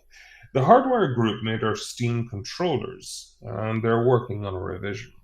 I love the Steam controller. What do you think about it? I know, right? I pressure them to keep the gyro controls after playing Splatoon. So they want to remove the gyro? It's perfect for Dolphin. Yeah, there was like a 10% usage rate amongst family and friends testers. How many FNF testers use emulators though? Oh my god, I never thought about using the gyro for IR. Good point. I just play all shooters with gyro controls. It's a big old pain to set up, but amazing once it is. They're working on open source Steam controller support, so no more closed API needed. That should enable support for many different applications. Good. The Dolphin guys would have that up in like 3 days. Is the revision much of a change? Because I know it was talked about a little at GDC. They can also just try to go through Greenlight or our dev contacts. I don't think we have a policy against emulators on the store. I may be wrong though, especially since I messed with on the N64 emulator on Xbox One. I think we are on board with that. They're considering 2 versions, an improvised streamlined Steam controller with quieter motors, and one with a touchscreen like our earliest model. A full-on screen? Battery life's an issue, though. I doubt that one will make it past playtesting. A full, somewhat low-resolution OLED with only black and white used to save on battery life as much as possible. What would be the purpose of the screen then? Hotkey buttons in configurable size and shape. Note-taking, or as a second screen for basic stats and maps. So Wii U now. That would probably be more expensive, right? Yeah, that's going to be 150 plus. At least I can sell some CSGO skins for it. They're targeting 40 for the Slim. How much smaller is it going to be? About the same, just better ergonomics and shoulder buttons that won't make you want to kill yourself. The bumpers are pretty bad. Triggers are fine. Very stiff. Hollow and plasticky. Yeah, very loud. It's probably going to be bent away from your hand instead of inwards. Customers don't seem to like the convex curve. Concave, damn it. I like concave. Same. I'm going to force them to make a custom Gen 1 Steam controller with good shoulder buttons, just for me. Lol. But it's the same shape though, right? The same dimensions, at least the current prototype is. How far off would that be? I would expect an announcement fairly early into the year for the Slim. They're probably going to announce it right after playtesting. The screen one will probably never come out. Probably not. I always liked the idea. Well, I mean, it's 150, so that will probably be a very small install base. It's better than the Elite 1 controller, but still, I would buy one, but that's because I have a reason to, and also because I could just take a sponsorship from one of these trading sites once to get it. Skin trading sites? Backpack.tf mostly? I don't do gambling stuff. Better be quick until our hands are forced to shut external trading as a whole down. I did once. It was a nightmare. External trading is what exactly? Like the API for other sites? Trading using anything than services owned by Valve. Okay, well, OP Skins is dead, lol. That site is great. We're in serious legal trouble about CSGO Lotto and may be forced to kill the API. I know. I didn't think it would end up like that. I'm not a fan of where we're going in terms of microtransactions and random loot. Well, it's been around for 7-ish years now. Paid sprays. Yeah. Explain this to me. Why was this seen as a good idea? It wasn't by anyone except then the CSGO team, which is the worst group to work with. Is it really? They do not care at all. Well, some do, I assume. Cliff doesn't care? But again, we have a democratic process. If they make decisions like these, it means that more than 40% or 50% are in agreement. Jess is a truly good guy, but he's reduced himself to an advisor role, more or less. He's mainly working on levels for the Left 4 Dead group, where he is one of 2 level design leads. Oh, that's interesting. I like the Inferno remake. Add the beta branch is great. Just, paid sprays. He's also not at the office every single day. He's working from home most of the time. Working from home? Oh, working from home. This is fucking confusing. Well, we just read it. We'll have to go as WFH. No, I'm just gonna skip it. We can leave some of the laughter in. Yeah, you can do that at Valve often? Every day if it helps your creative output. There are artists at the company who I've never seen in person. Oh, then why don't people work from other parts of the country? They do. Oh, crap. We're hiring globally. Cool. Mostly for translations, but there are opportunities for artists in other positions as long as they are permitted to work for a US-based company. Send your resume to http://www.valvesoftware.com/jobs/ and maybe you'll hear back. The problem I experience with the paid sprays is that so many people defend it and have huge problems that I shit talk them in a video.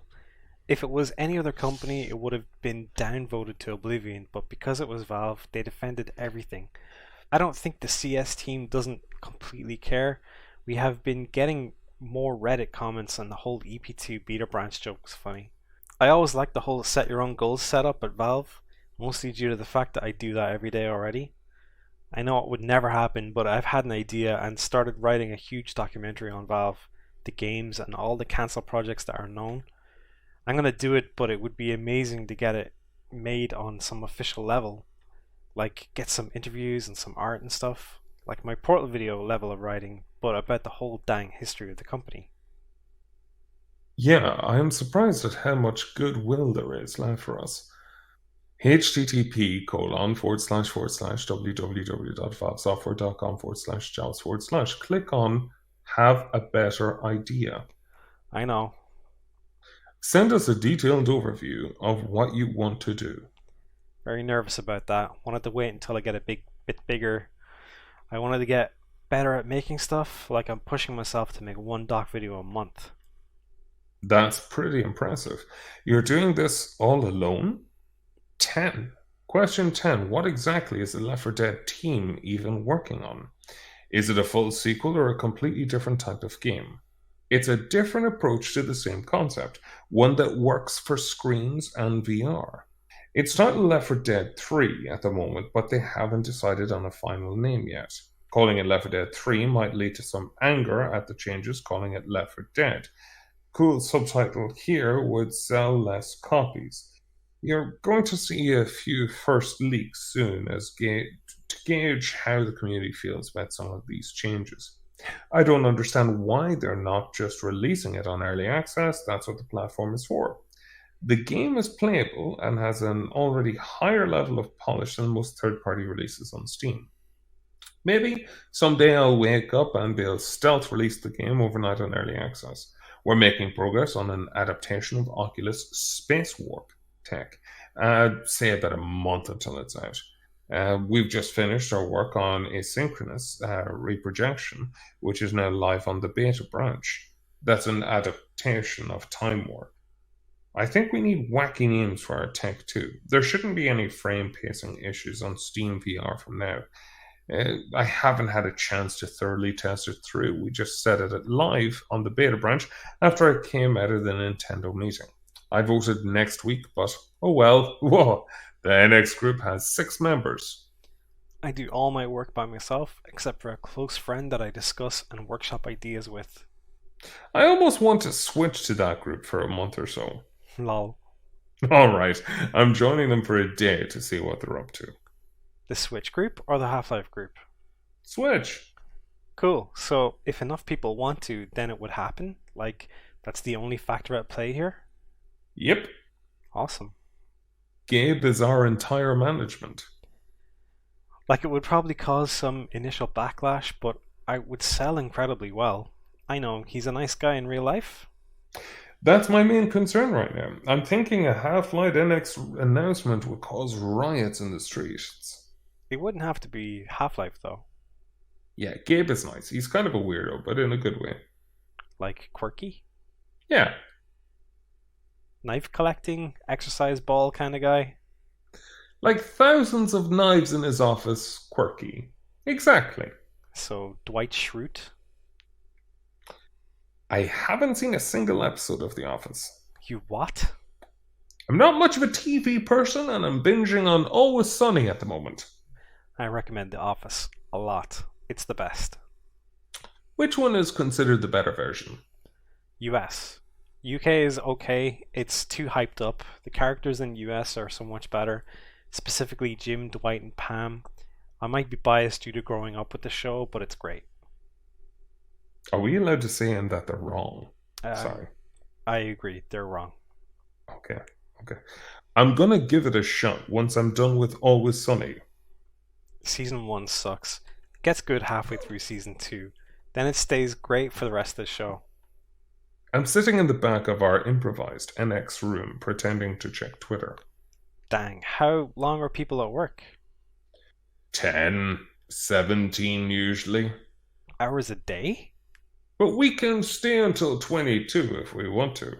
Oh, you're talking about military time.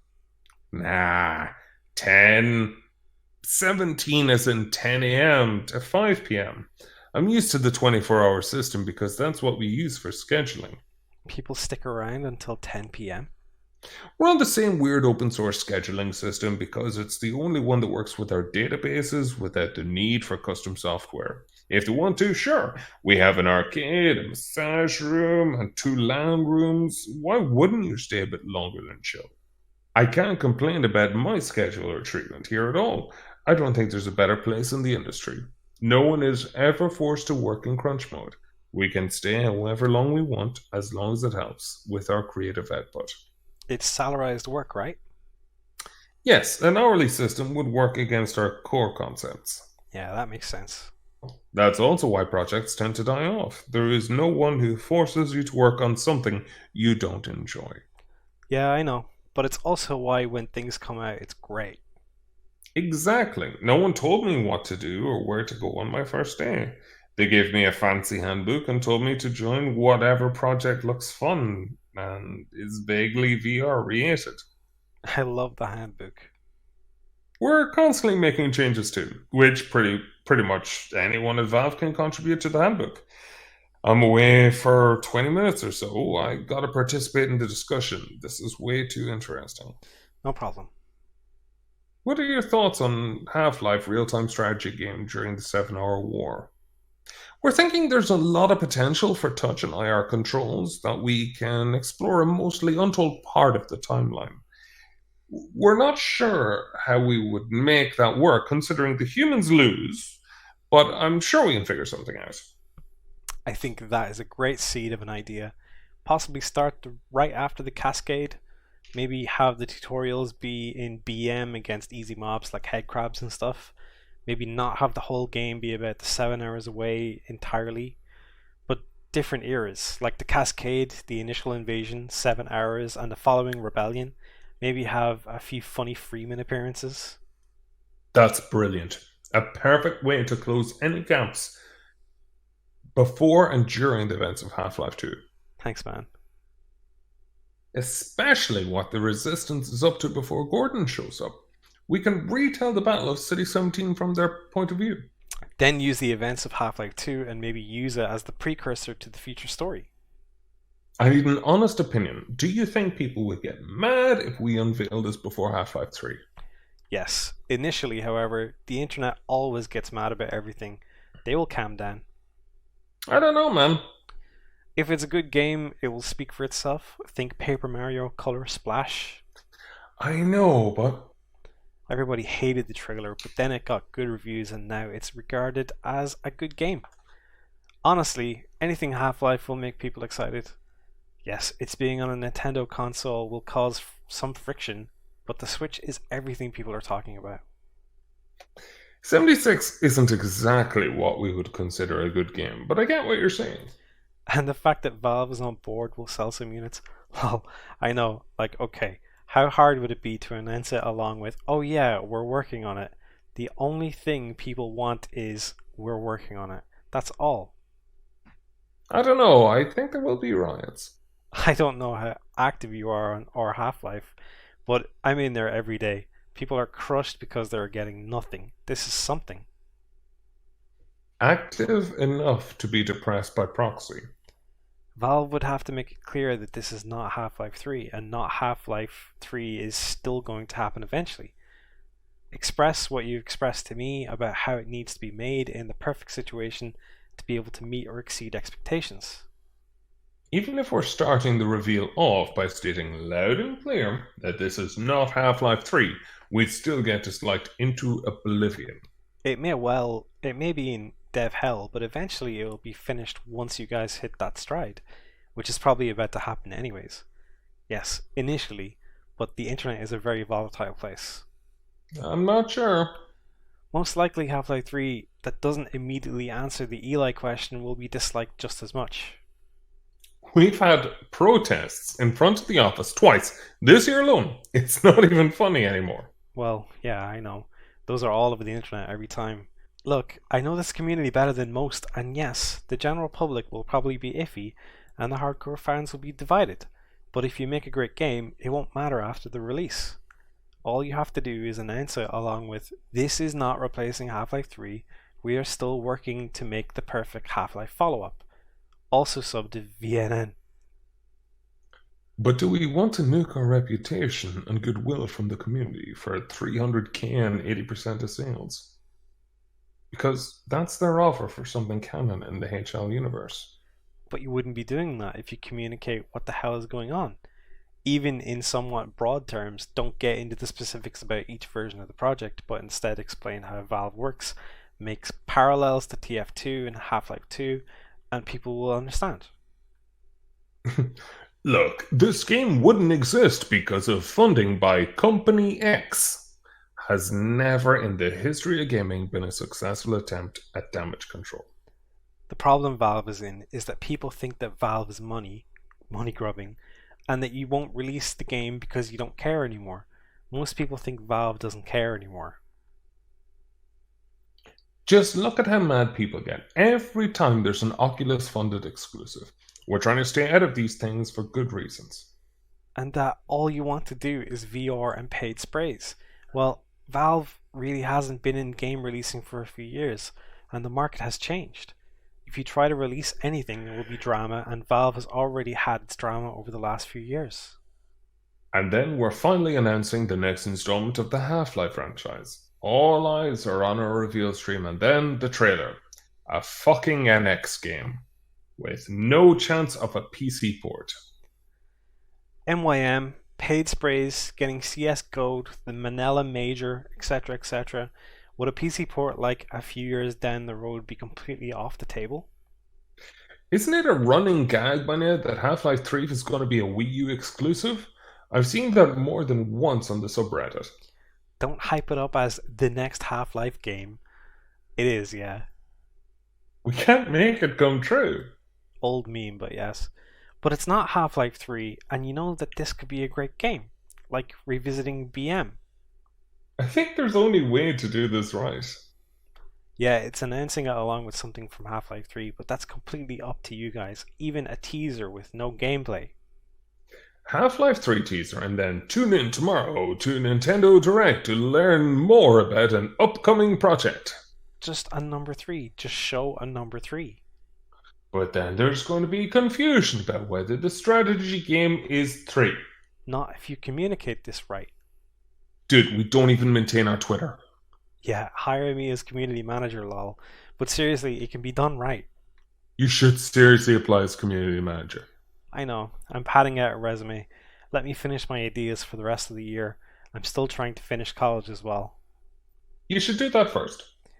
Anyways, maybe you could loop it into the Portal canon as well. Maybe allow players to recruit Aperture co-op robot types as units as well. Once the players reach that point, it wouldn't have to be specifically Half-Life, but both Portal and Half-Life. Don't focus on famous characters from Half-Life either. Distance it from the mainline games. Make it its own thing. That wouldn't fit our existing canon too well, except if you know something I don't. Well, Portal and Half-Life are one and the same unless co-op doesn't fit, but it does. I don't understand how it doesn't fit. Enlighten me, good sir. Not the robots there from Portal 2. That's after Half-Life 3 on the timeline. But Aperture is completely abandoned forever after Portal 1. Like, Portal 1 takes place after the Combine invasion anyways. Maybe the turret types. Like, dig up the walking turret from Portal 1. Can we just point out of how terribly he wrote Aperture? He also spelled turret. Sorry, but aperture. Sorry, okay, sorry, give me a second. We can always make up new shit. Or some other cut concepts from Portal 1. I know, but it would be better to keep the aesthetic closer to Portal 1 when relating it back to Half-Life. It fits better. I know that Portal 1 looks a lot more amateur than 2, but it sets the tone so much better. You can cut the tension of Portal 1 with a knife. Portal 2 is more like, oh la la la, look at this computer potato. How would you incorporate the Portal canon into a 7-hour war scenario and the Battle of City 17? Well, the Borealis is said to have a similar catastrophe at around the same time as the Cascade, and the Borealis is Aperture owned. Maybe many fans have speculated that both BM and Aperture is being watched over by G-Man anyways. Gabe's going to get stabbed if we show the Borealis in a spin-off on NX. Lol. Yeah, but you know what I mean. If you can incorporate Portal canon as well, then it would deafen the blow to the community because we're all used to seeing Portal products come out with RR in the lab. Obviously, this is in the earliest of stages, but it's a good idea.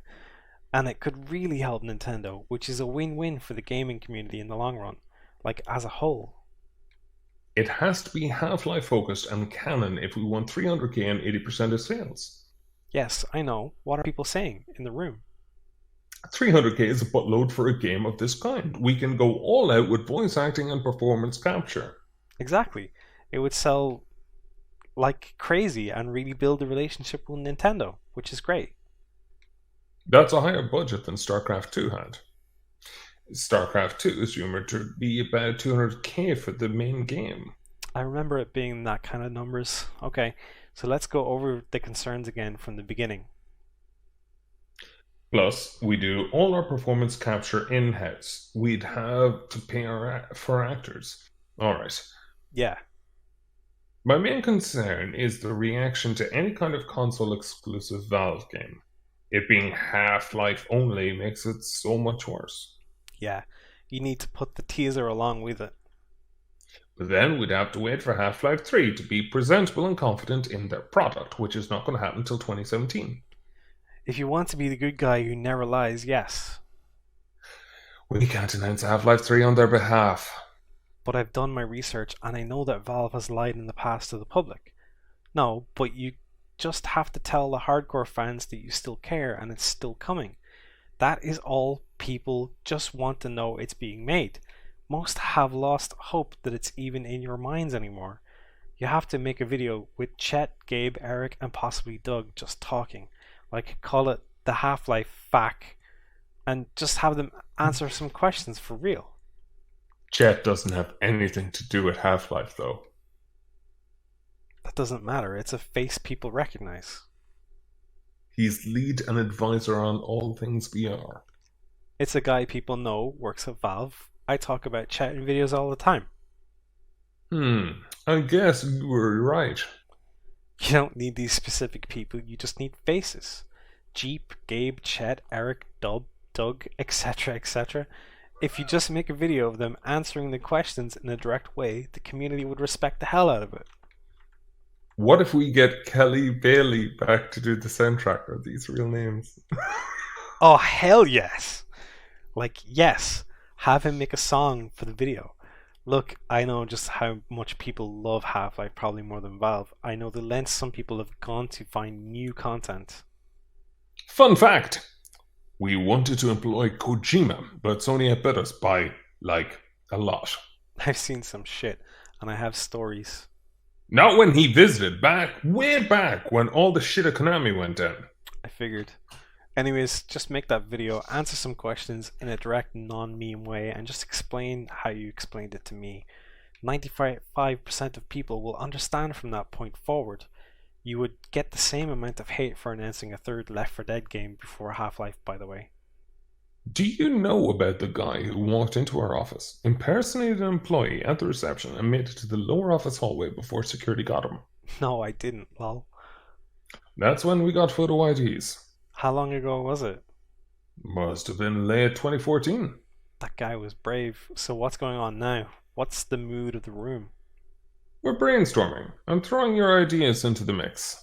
Well, that's awesome. Although everyone is on board with Unity, which makes me happy. That's fine. Did you talk about how you'll have to talk about it? Because you will have to. I don't want to kill this project, so no, haven't brought it up yet. Well, okay. I guess that it's something to think about closer to announce. Yeah, one of those Half-Life 3 artists wants to help us out. In what way? That's 8 people now, including me, by doing most of the art. Awesome. Do it, man. We're going home in about an hour. There's some intense chalk drawing happening right now. We're collecting gameplay ideas, IR and touch for unit movement is given, but we need more than that. How many units at once? Should there be hero units? Should Gordon be a hero unity? Gordon! Fucking do that again. The minute I said it, I was like, what the fuck is this? Like, Zordon from fucking Power Rangers is what I went with. Alright, we'll just... Oh, God. Alright, I'll continue. Do not continue. We have to go back. No, yours is spelt incorrectly, so it's fine. No, Gordon should not be a playable caricature. It would be poking the bear too much on that one. Should he appear in cutscenes? The idea of hero characters is probably a no-no. Maybe a cameo, like maybe the community excited when he shows up. Let's not think about the backlash for a moment. We're not going to change anything based on perception. You just have to sell it right once it's done. Also remember, you can't make him talk, so him in a cutscene will be limited. We can't make him talk? I don't think the Half-Life 3 team got the memo on that one. No, you can't give Godin a voice. The idea of the character is a blank slate. The player fits her personality into giving him a voice, even in a spin-off, would completely kill the character for most. Are cinematic cutscenes okay? There were going to be some in the 2014 game. But the player had no impact on the story in Half-Life 1 and 2. Why would it matter? They may not have had an impact, but allowing the playable character to be a blank slate allows the players to be more immersed in the story. There should never be cinematic cutscenes in a Half-Life game. It's fine for this spin-off, but not for a mainline game. The idea of never taking control away from the player was huge in both games and should stay throughout, no matter how far you deviate from the Half-Life 2 blueprint. How do we show Gordon from the outside then? Most of the interesting bits of 2014 were about the character deteriorating and sacrificing his own humanity. That wouldn't have worked as well without ever actually showing him. Okay, well, you showed the same thing in Portal 1 just through portals. You can do that without taking control away. Mirrors, reflections in water, have Gordon take a shower and he can look into a bathroom mirror. There are many ways this could happen. Hell, even a portal appear in-game, letting the player see what you have become over the years. The flashbacks were all supposed to be cinematics, while all real-world interaction happens around you like in previous games. Oh, okay. Well, that would not be received well by the hardcore crowd. But they're dream sequences. Half-Life has never taken control away from the player over the last 20 years. That's fine, but Fallout 4 had playable dreams. Dreams aren't always first person in reality either. That's also fine. Make the dreams as weird as you want, they're dreams. But it would be so much more entertaining to explore those dreams firsthand instead of being shown them in a video. Yes, it's more work, but it's more payoff. Have a dream with grown Alex is walking about Black Mesa. Dreams are dreams. But you should, let the player dream it out themselves. It's more work to direct, actually. They did them using positionally tracked virtual cameras. Basically, Vive controllers bound to a virtual camera. As if it was their own dream. Okay, well, why? Did Laylo like this idea? You can't get natural looking camera movement from keyframe animation, I know, but why do cutscenes at all? because these visions were pretty damn weird. Okay, but why couldn't the player play through them? You could, they just started out as a cinematic that then leads into gameplay. They were all puzzle focused. I'm just saying that Half-Life could honestly be anything as long as it sticks to a few conventions. Crowbar, first person, and never taking control away ever. The most important thing is, can we do cutscenes for Half-Life Tactics? Like Half-Life 2 did it, and they still let you look around when you couldn't move. And yes, cutscenes would work fine in a spin-off. There is no prior tradition there. Just don't Gordon talk. You could bring in any character. That's what Half-Life 3 was like, though. The action happens around you during the real world scenes, while the visions are part cinematic, part puzzle gameplay.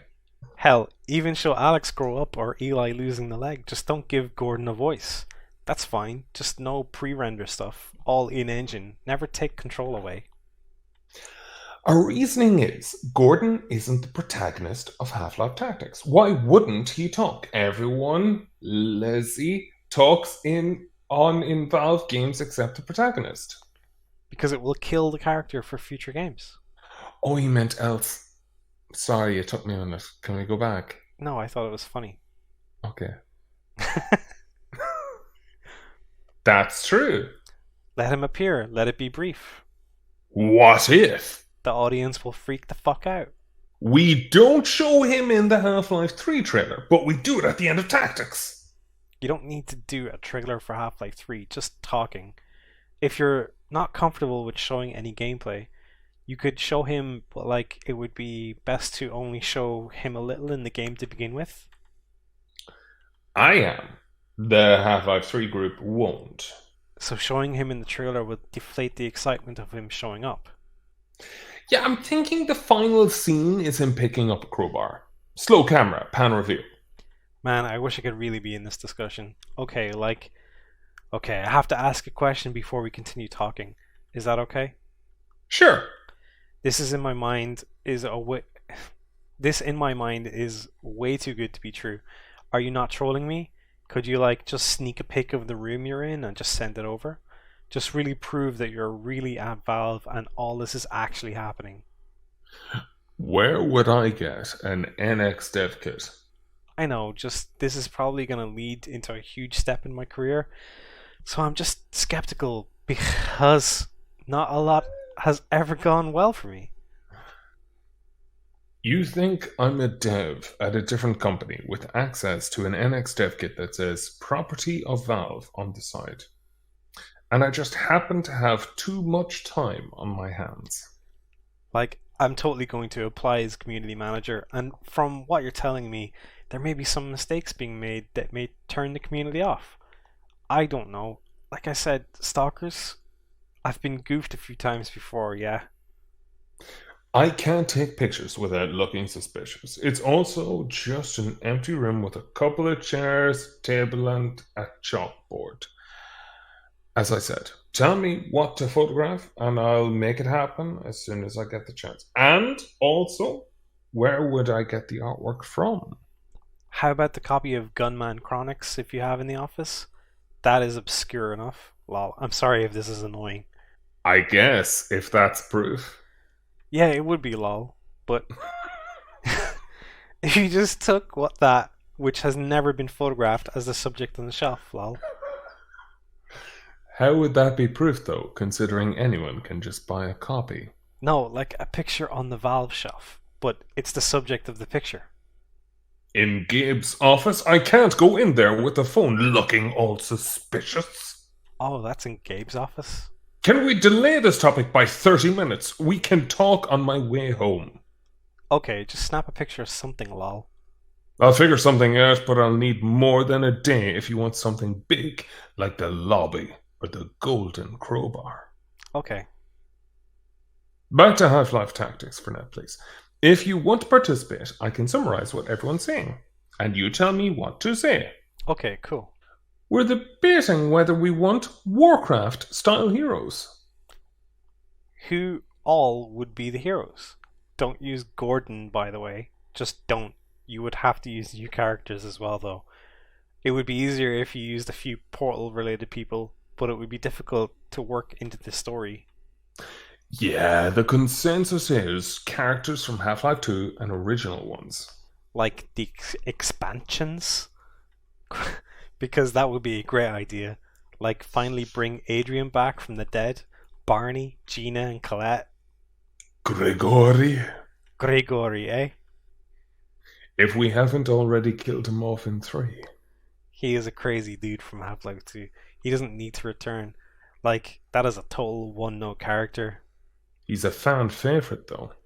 Like, you can use all the playable characters from other games, and he is more of a, we want him to be alive, but they don't want to see him again.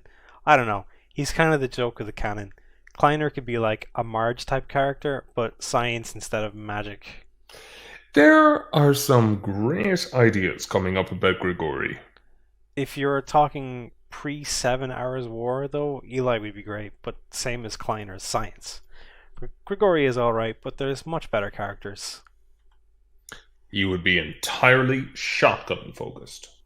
So could any other character. But the weapon. Who has history with shotguns as much as that guy? If the only characterization you can come up with is he uses a shotgun, then it may be a problem. One of his lines would be, aim for the head. Like, you could make Barney disguise himself, or you could have Kleiner build stuff that could benefit the overall match. Keep in mind that Grigori only had to start fighting after that way. After the war. Matt, we're making a single player game. Before that, he was just a priest in a town. I know, you know what I mean. These could be the abilities of the heroes. Oh, sure. We're not just covering the war. We're probably going to do a whole Ravel Home chapter. Maybe Mossman could not be a fighter, but a leader. Like, she could heighten the attack of a group of troops by being around them because she's just charismatic. Like, she double-crossed the Combine and the Rebels. She was slick. That's one way to put it. We're going to need a builder class. Black Mesa scientists. Eli or Kleiner. They're a scientist set. Eli could build. Can we do that even after the war? Kleiner could research. Most of them shouldn't have survived the raid on Black Mesa. Eli built Black Mesa East, along with Alex and the Rebels. Alex is definitely one of the hero characters. Yeah, that's fine. She would use the Alex gun, right? The dual pistol SMG. If you can't think of a better gimmick, yeah. She can snipe, she can fix stuff, she can hack things, she's a good companion and can work with others well. She could buff other classes when around them due to her ability to work well with others. Mm-hmm. Vorts would have to unlock over time as playable class if you start the game at Black Mesa. What about Barney? I like the disguise idea. They would start as a hostile class. He could be equivalent to the spy in TF2. Barney could disguise as a Combine officer and get behind enemy lines and gather intel, but not kill the enemies because it would give away his position. So, like, if you had builders, they would have to research tech to build, and Barney could still whatever the enemies had. Research? Like Civ? Kinda, yeah. Also, you would want to use rebels as their own unit. How would that work over the course of a story-driven campaign? Well, it's an RTS, so it would have to be somewhat open-ended, at least a little. Doesn't XCOM do this? Like, you can't let the player build everything from the start. I should play that for reference. Okay, are we thinking XCOM type RTS or StarCraft Warcraft RTS? Warcraft. I just meant that XCOM has progression. Okay, there are a lot of ideas I have here, alright? I haven't played the new ones, but I think there are skill trees. There are. Okay. Let me hear your ideas. Start the game before the cascade. You're in the perspective of employees, not Gordon. Wait, what if you get to customize a scientist who then is the main hero? That's a good idea. Yes, you start the game before the cascade. You introduce all characters we would expect with the exception of Freeman. Freeman would be seen in the background, shop wooing up late, getting the suit on, and the test chamber. Maybe don't even show the chamber. Just have your character be taught the basic controls while doing normal work tasks for your character. I gotta be honest, I prefer the dramatic reveal at the very end. I don't think he should appear at all, except in that final cutscene after the credits. That would shock people. Maybe in the end of the game, sure, but not the trailer. Like, not show him at all until the end of the game would be a great idea. Of course not. We're not going to spoil the final scene. Okay, cool. Yeah, exactly. Like, infer that he is around, have the cascade occur, like, have a scientist say that Freeman finally went down to the test chamber, but other than that, just like have him be sporadically referenced in points where it could line up with the games. Yeah, that's good. And yeah, if you don't want him to be seen until the very end of the game, then yeah, that's a great idea. Just don't have him pick up a crowbar. He has one, he carries one like all the time. We're pretty much in agreement that we shouldn't show Gordon at all until the final scene. Not even in an official Half-Life 3 trailer if that happens before Tactics. There are only like 4 points in the games where he doesn't have one. Yeah, that's fine. You don't know if he has a crowbar. The final scene would be a teaser for Half-Life 3 and would likely be somewhere around that place of the timeline. Has that point been written? I'm gonna say that again. Has that point been written? Are you gonna use Laidlaw's stuff or new stuff? Like, are Chet and Eric gonna write stuff? We'll see if one of the remaining writers wants to jump on this. Get Chet or Eric. There are other talented people here too. I don't know your whole staff, lol. Not in my group in general. I know. Any final things you want to add before we close today's meeting? We can talk about more on the way home. This is the last chance to get anything out the rest of the crew today. Open the game in Black Mesa right after the cascade. Remember that there is a time before the invasion, so that there has to be a middle period. Out two asterisks. No rebels, just people in the military trying to get rid of the head crabs and stuff. Then the invasion happens and the rebels start to form. How do we open a strategy game without enemies? You can use the military from Op 4. The enemies are the Zen and Race X creatures. Or should the first part in Black Mesa be just cutscenes? Until the invasion? No, it should be against the Black Mesa Inumis, which is mostly Zen. Oh yeah, that would be great as tutorial. And it should be used as a tutorial. Then the military bombs Black Mesa, and you have the middle period before the war, which would be the military against Zen and Race X. You could also come up with new A-line types or possibly rescued cut ones, like Mr. Happy or So Ting. Maybe not that one. Lol, you know what I mean.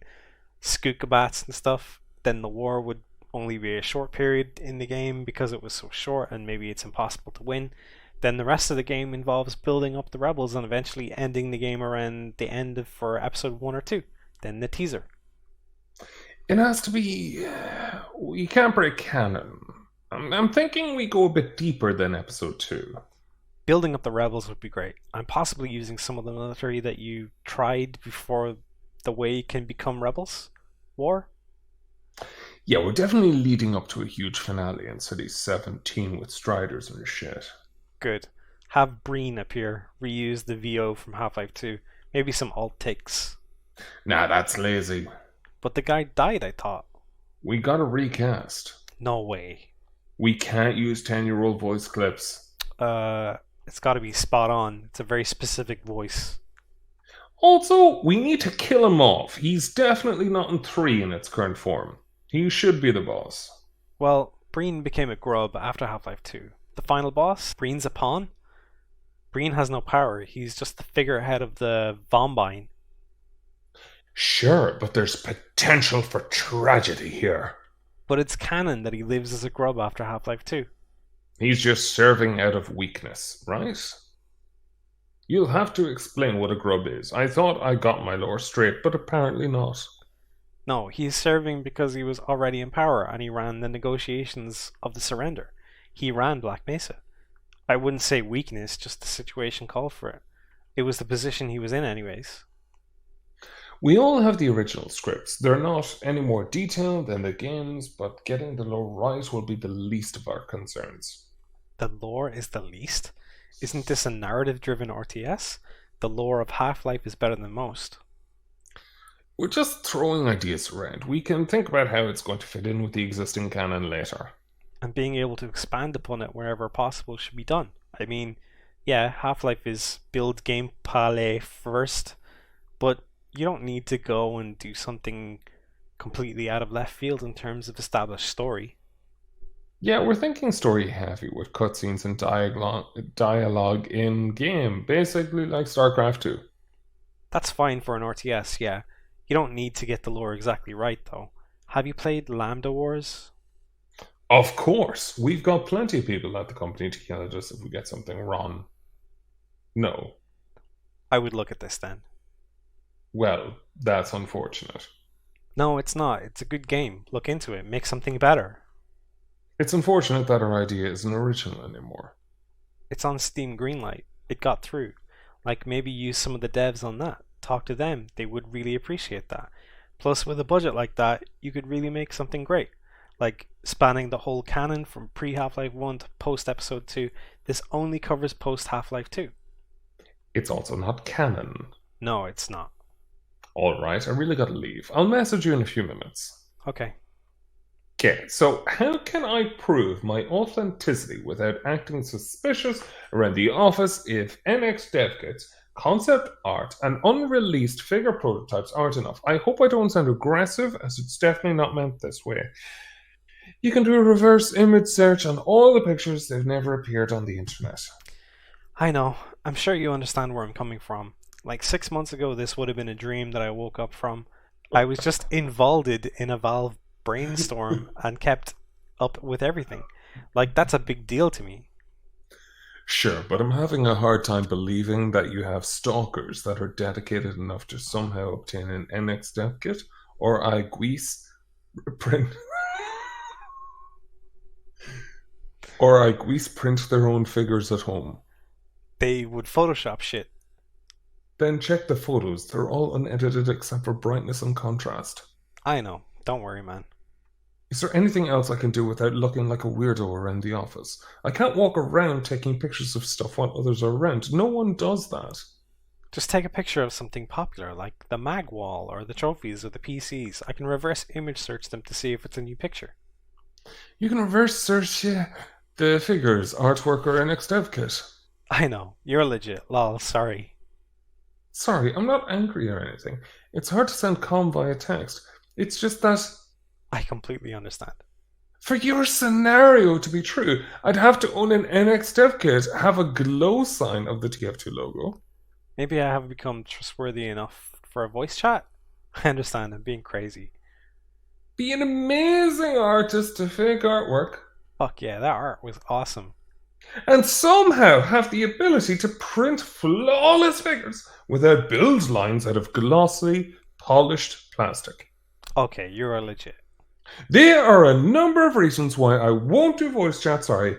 I just can't give you anything that would be serious evidence against me if Valve finds out. Okay, are you Gabe? Do you have a voice I would be able to pick out very quickly? Lol. For example, what if I'm a woman? Not saying I am, just if I am. That's 3/4 of the company already gone of possible suspects. I understand. I'm just messing. I was just thinking the same thing. I don't know. Lol, if you're a woman, hello. Oh, fuck. God But I, grief. but I keep writing pronouns about you as if you're a male. So I'm sorry if that's wrong. I wouldn't care either way. Okay, nice to know you're legit. Thanks. Little bit Okay. about me. I'm 19. I live in Ohio. Nice to meet you. Also, my voice would indicate whether I am over or under the age of 40. That's again half the company gone as suspects. I'm gonna guess you're under 40. Just a guess. Well, I won't answer that one. Sorry. You like Amiibo, so that puts you under 40. You've clearly never talked to anyone at Valve. Lol. Most of us are Nintendo fans. Grew up with Nintendo. I've talked to Jeep a few times and chat once on Steam over chat, so yeah, not a lot. Chat's not a Nintendo fan? I don't know. Is he not? I don't know chat very well at all. Be right back. Switching to Oculus. I don't know, never talked to him about Nintendo, but I guess I have a reason now.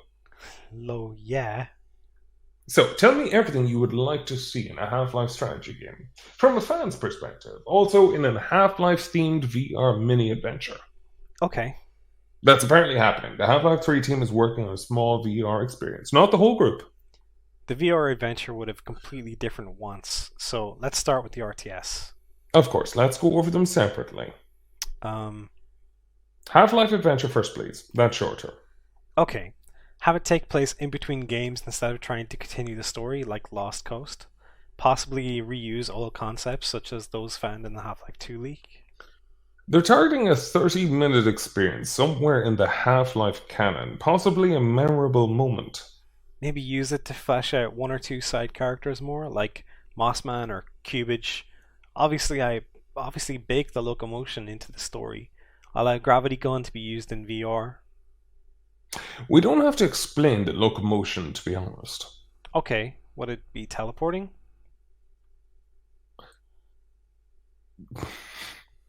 Teleportation is pretty much standard VR movement at this point.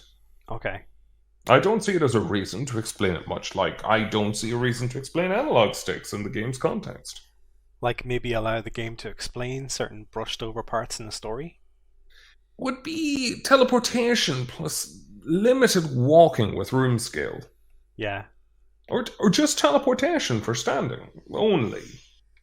Who do I have to take out to dinner to get a Vive, by the way? Because I'm super excited about this, but my student loans beg to differ. Lol. Odd question coming from someone so involved in the Vive, but why would you get a Vive over a Rift? Team Valve? They cost basically the same, and you can play Vive games on the Rift. Room scale, maybe? You can do that too.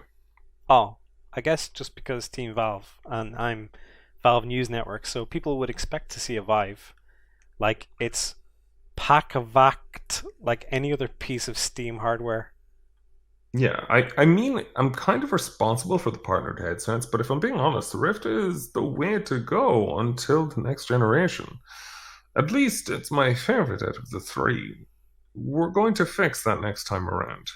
Oh, okay. That is weird to hear. There are more than just me who feel that way. Wow, okay. I'll look into the Rift then.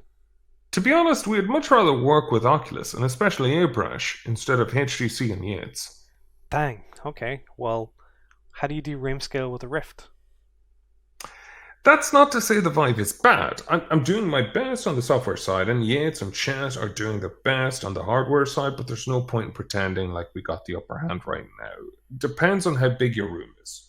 1.5 meters, 1.5 meters in the superior metric system shouldn't require a third cam. This just makes me want to wait for Steam VR Gen 2. There's one bundled with the touch controllers. Then trying to spend somehow get a HMD? SteamVR is just our platform. You can get a Rift or some other compatible headset and play the entire library. There's no difference in the way we support the Rift than in the way we support Vive. So, like, the next Vive wouldn't be out anytime soon then? Now, I'm just thinking, if you can barely even afford one, you might as well pick the one that supports both platforms. Yeah, I understand. I don't have control or knowledge at what HTC are doing in their labs, but I don't see a major revision coming anytime soon. I was under the impression that Valve devved the HMDs. Most of the gaming community was under that impression. Except when we're ready to release our new controllers. We may partner with HTC again to relaunch the Vive with these instead of the Vive ones. That's a common misconception. We came up with the Lighthouse and we licensed that technology to other companies. HTC happened to be the one we picked. Wow, that's mind blowing. Like, Chet always talks about the cell phones they bought from eBay. I don't know, I always thought you guys did the HMDs as well. That's good to know now. We didn't design the Vive. We created Lighthouse and made suggestions about the kind of panel and FPGAs and needed to make it work. No, that's not true. We constantly iterating on prototype headsets internally, but we don't sell them, or do we plan to. Okay, this is something that I'm glad to know. Vive is very much HTC's project. Sorry to burst any bubbles, but we never pretended like it's ours. No problem, I always thought it was yours, lol. Okay, so a Rift 830? I'll work towards that. I don't know, you have to make the decision for yourself. Well, I mean, you're right. It plays both sides of the games. I personally think that Rift is slightly better hardware wise and has a lot better content on their platform. And it does room scale. We seriously dropped the ball on content. So, like, if I set this thing up in my parents' basement, which has a lot of space, it should work great. Facebook is pumping money like crazy into indies and AAA studios, funding exclusives left and right. Our anti exclusive stance is really hurting us right now. Yes, if you get the Rift and the Touch, you have two cameras. The second camera will come with an extension cord, but you can use your own, up to 3 meters. Okay, awesome. You just them in opposing corners. I could probably get this with the deck check after I pay off next submitter. Like, from what you're telling me, I need this in order to do my job properly, right? If you do encounter tracking issues, you can buy a third one and arrange them in a triangle. That's my setup at home, and I'm having a better experience than on the Vive. A short Half-Life experience.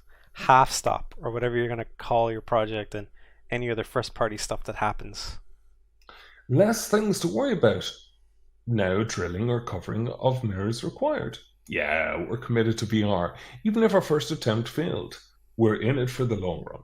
It way HTC's idea to launch so early. They shipped rebranded dev kits. We had an actual final design, which they never used. Lol, get rid of them. Contracts. I know. We're dumping them as soon as we can. Good. But we're bound for at least a year. How long is the contract run for? So April? At least one more year. So 2018? Yeah, if we can't find a loophole. True. Alright. We thought about suing, but the backlash would be devastating. That would be crazy. Especially for VR, with all these old school media sites that can't wait to see VR fail. Lol. True. I guess I'm just a skeptic who hasn't had the chance to experience it yet. So I'll see once I get to. Hey, with a Valve game coming up, yeah, I'll probably like it. You will understand it once you get ready to play on one. Yeah, I know. There are a few games I really wanted to play anyways. Have you tried accounting? You should probably watch the Oculus keynote. They had their developer conference a few weeks ago. Okay, I will this weekend. I have like 5 videos to try and get done by the end of the month. It's pretty long, 2 hours, but you can skip the second half. All the content and tech is in the first half. Cool. So, how big would your play area be? Haven't played accounting yet. Probably 8 foot by 8 foot. That's 2.5 meters in a better system. Okay, yes, 2.5 meter. I think the maximum supported right now is 1.5 by 2 on Steam and no restrictions on Oculus, although you can force bigger rooms in Steam too. So Oculus does it better anyways. You'll have to do that if you want to use any kind of headset for Steam at that size. That's a software limitation. If you want to play Steam VR games on Rift, you'll have to circumvent the size limit. Oh, okay. It's just a checkbox, though, where you just configure a smaller play area. It doesn't have to be the size of your room. Most games aren't built for that big of a play area anyway. Okay, well, I'm going to start saving now. I'll send some emails through, see what I can do. Wait. Yes? Callum.underwood@oculus.com. Do not mention me. Who this be? Pretend like you found his mail on Twitter, or don't say anything. Dev relations guy. What do I say, lol? Ask him about a Rift and Touch for VNN. Explain what you're doing. Just don't mention that you got his address from someone. I'll send you the mail when I'm done typing it. Okay. They will send you an order form. What is that?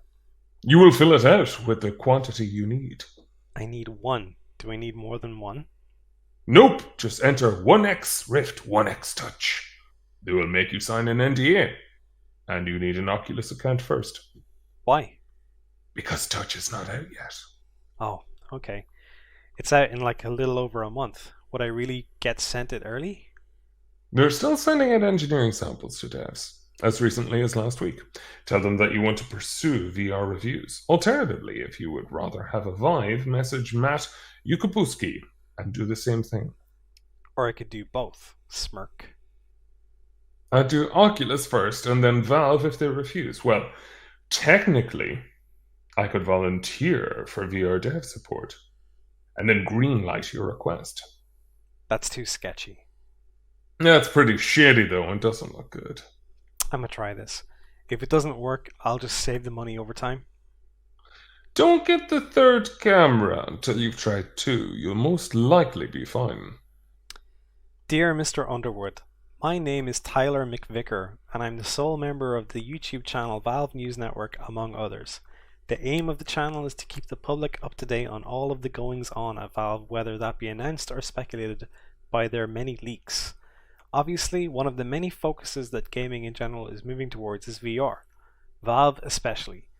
Unfortunately, my problem is my inability to report on the current and future VR software projects they release due to my current financial situation, being a college student with loans and such. After doing my research, I've concluded that the Rift is currently superior to the Vive, especially with the upcoming Touch. I am contacting you to see if I could get a Rift to be used in the reporting I do, along with pursuing VR reviews of upcoming games and software. I appreciate any assistance in this matter, and I also appreciate the time. Valve News Network, Valve News Network, Valve News Network. Welcome to Valve News Network. This channel aims to give you all the information you need to keep up to date with. Thank you, Tyler McVicker. That whole thing is a link. It copied weird. Whether I'd replace that with weather seems good though. You mean weather? Damn it. Lol. It's good. What should the subject line be? Rift request? Rift inquiry? It's good, just a bit too formal in my opinion. Rift questions? Oh, I always start formal though. Like, I send emails to dev and stuff almost daily. I've never been called my last name by anyone at Oculus ever. Lol. Oh, well, what should the subject line be? I mean, it won't lower your chances. It's just a bit amusing, considering how casual the tone is with Oculus. I wouldn't know that though. True. Subject line. Rift request sounds alright to me. Okay, sending. Sent. Good luck. Thanks. Don't forget to create an Oculus account. Right now? Before he gets the mail. Done. And once you're done, create an organization. Just called Valve's News Network? Name it the exact legal name of VNN, or if you're an individual, your own full name. So, Tyler McVicker? McVicker? Yum. Bold name as on your ID. Okay, that is set now. Company name, project title, contact name, contact email, address, phone number, amount. That's what the form looks like. You leave company name empty, project title, Valve News Network. Contact name, your full name. The rest is self explanatory. So I create a new app. Amount should say one rift, one touch. Yeah, I'd create an app and call it Valve News Network. I haven't received an email back. I still do that. It hasn't even been 30 minutes, lol. I know, but I set an app even though I'm not making an app. No, that's fine. Everyone can do that. You're in their version of Steamworks right now. This is supposed. So the name of the app is Valve News Network? This is supposed to be used for games, but our app is just called VR Research at Valve or something. Dude, I think they may have changed it because I ain't seeing anything you said I would see. Wait, can you screenshot the page? Dashboard.oculus.com. There should be a way for you to add an organization and an app.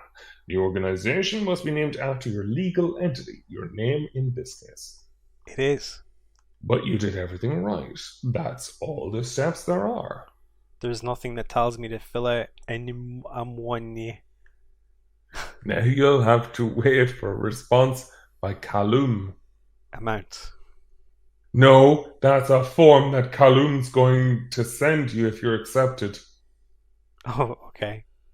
You will need a printer and scanner to sign the NDA. I have those things. Great, then you'll just have to wait. Okay, well, hopefully that goes well. If you want to play around with their software, you can download it at oculus.com/en US/setup/. Okay, cool. It will ask you to pair a Rift, but you can skip all the steps if you just want to take a look at the store, for example. I'll look into that. The box in the background is real, by the way. That's how it's packaged. Though HTC did an amazing job too. The second camera comes with the touch? Correct. Okay, are the new earphones worth getting? You can take off the head, and there's a standard tripod mount inside. Oh, cool. Just get some kind of mini tripod for the second camera if there's nothing to put it on behind you. I have a few tripods. The camera is a 16:9 ratio as far as I know, so don't rotate it 90 degrees or you'll end up with an error cone. Okay. And to connect it to Steam, you just launch Steam after you're done with the initial setup inside of the Oculus app. Well, let's just hope they accept my request. Steam should auto-detect it, and there shouldn't be any steps required. They're usually pretty quick to answer. Even this late? Nah, check back during daytime, lol. I figured. It usually takes them an hour to reply to my mails. Is this the guy's personal email? I don't think it is. It's not impossible to find. He tweeted it out a while ago. There's also a general developer support mail. I think it's riftes@oculus.com. Think. But those mails end up at Callum's PC anyway, and you got more of a shot by contacting him directly, in my opinion. Awesome. Sorry, I didn't answer the headphone question. They sound great. Every attendee of Oculus Connect got a free pair, but the standard ones are great too. It really just depends on your preference. Do you want in-ear or on-ear? In-ears are more immersive, and they allow you to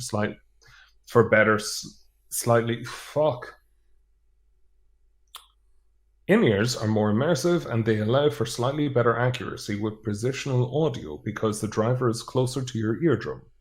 But on-ears are better for social as you can actually hear yourself speak. Just stick with the built-in ones and see how you like them first. That's $60 I'd rather spend on Edge of Nowhere or a couple of indies.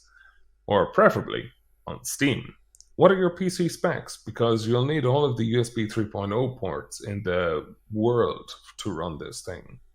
PCIe cards work too if you don't have any slots left. Oh, and pet the robot dog in the lab. Alright, logging off for today. Let me know if you get one via email. Also, I can't promise that I'll check my mails every single day, but I'll read them regularly. Well, there we go. That's it. Is it? Yeah. Jesus Christ. You had way more misspellings than me. I mean, the Tyler writes horrendously. I'm really happy that Cephalon, who's probably going to be in prison for a period of time, Oh God. has much better writing. Like, honestly, that was way better to read. Yeah. Okay. All right. Well, let's wrap it up.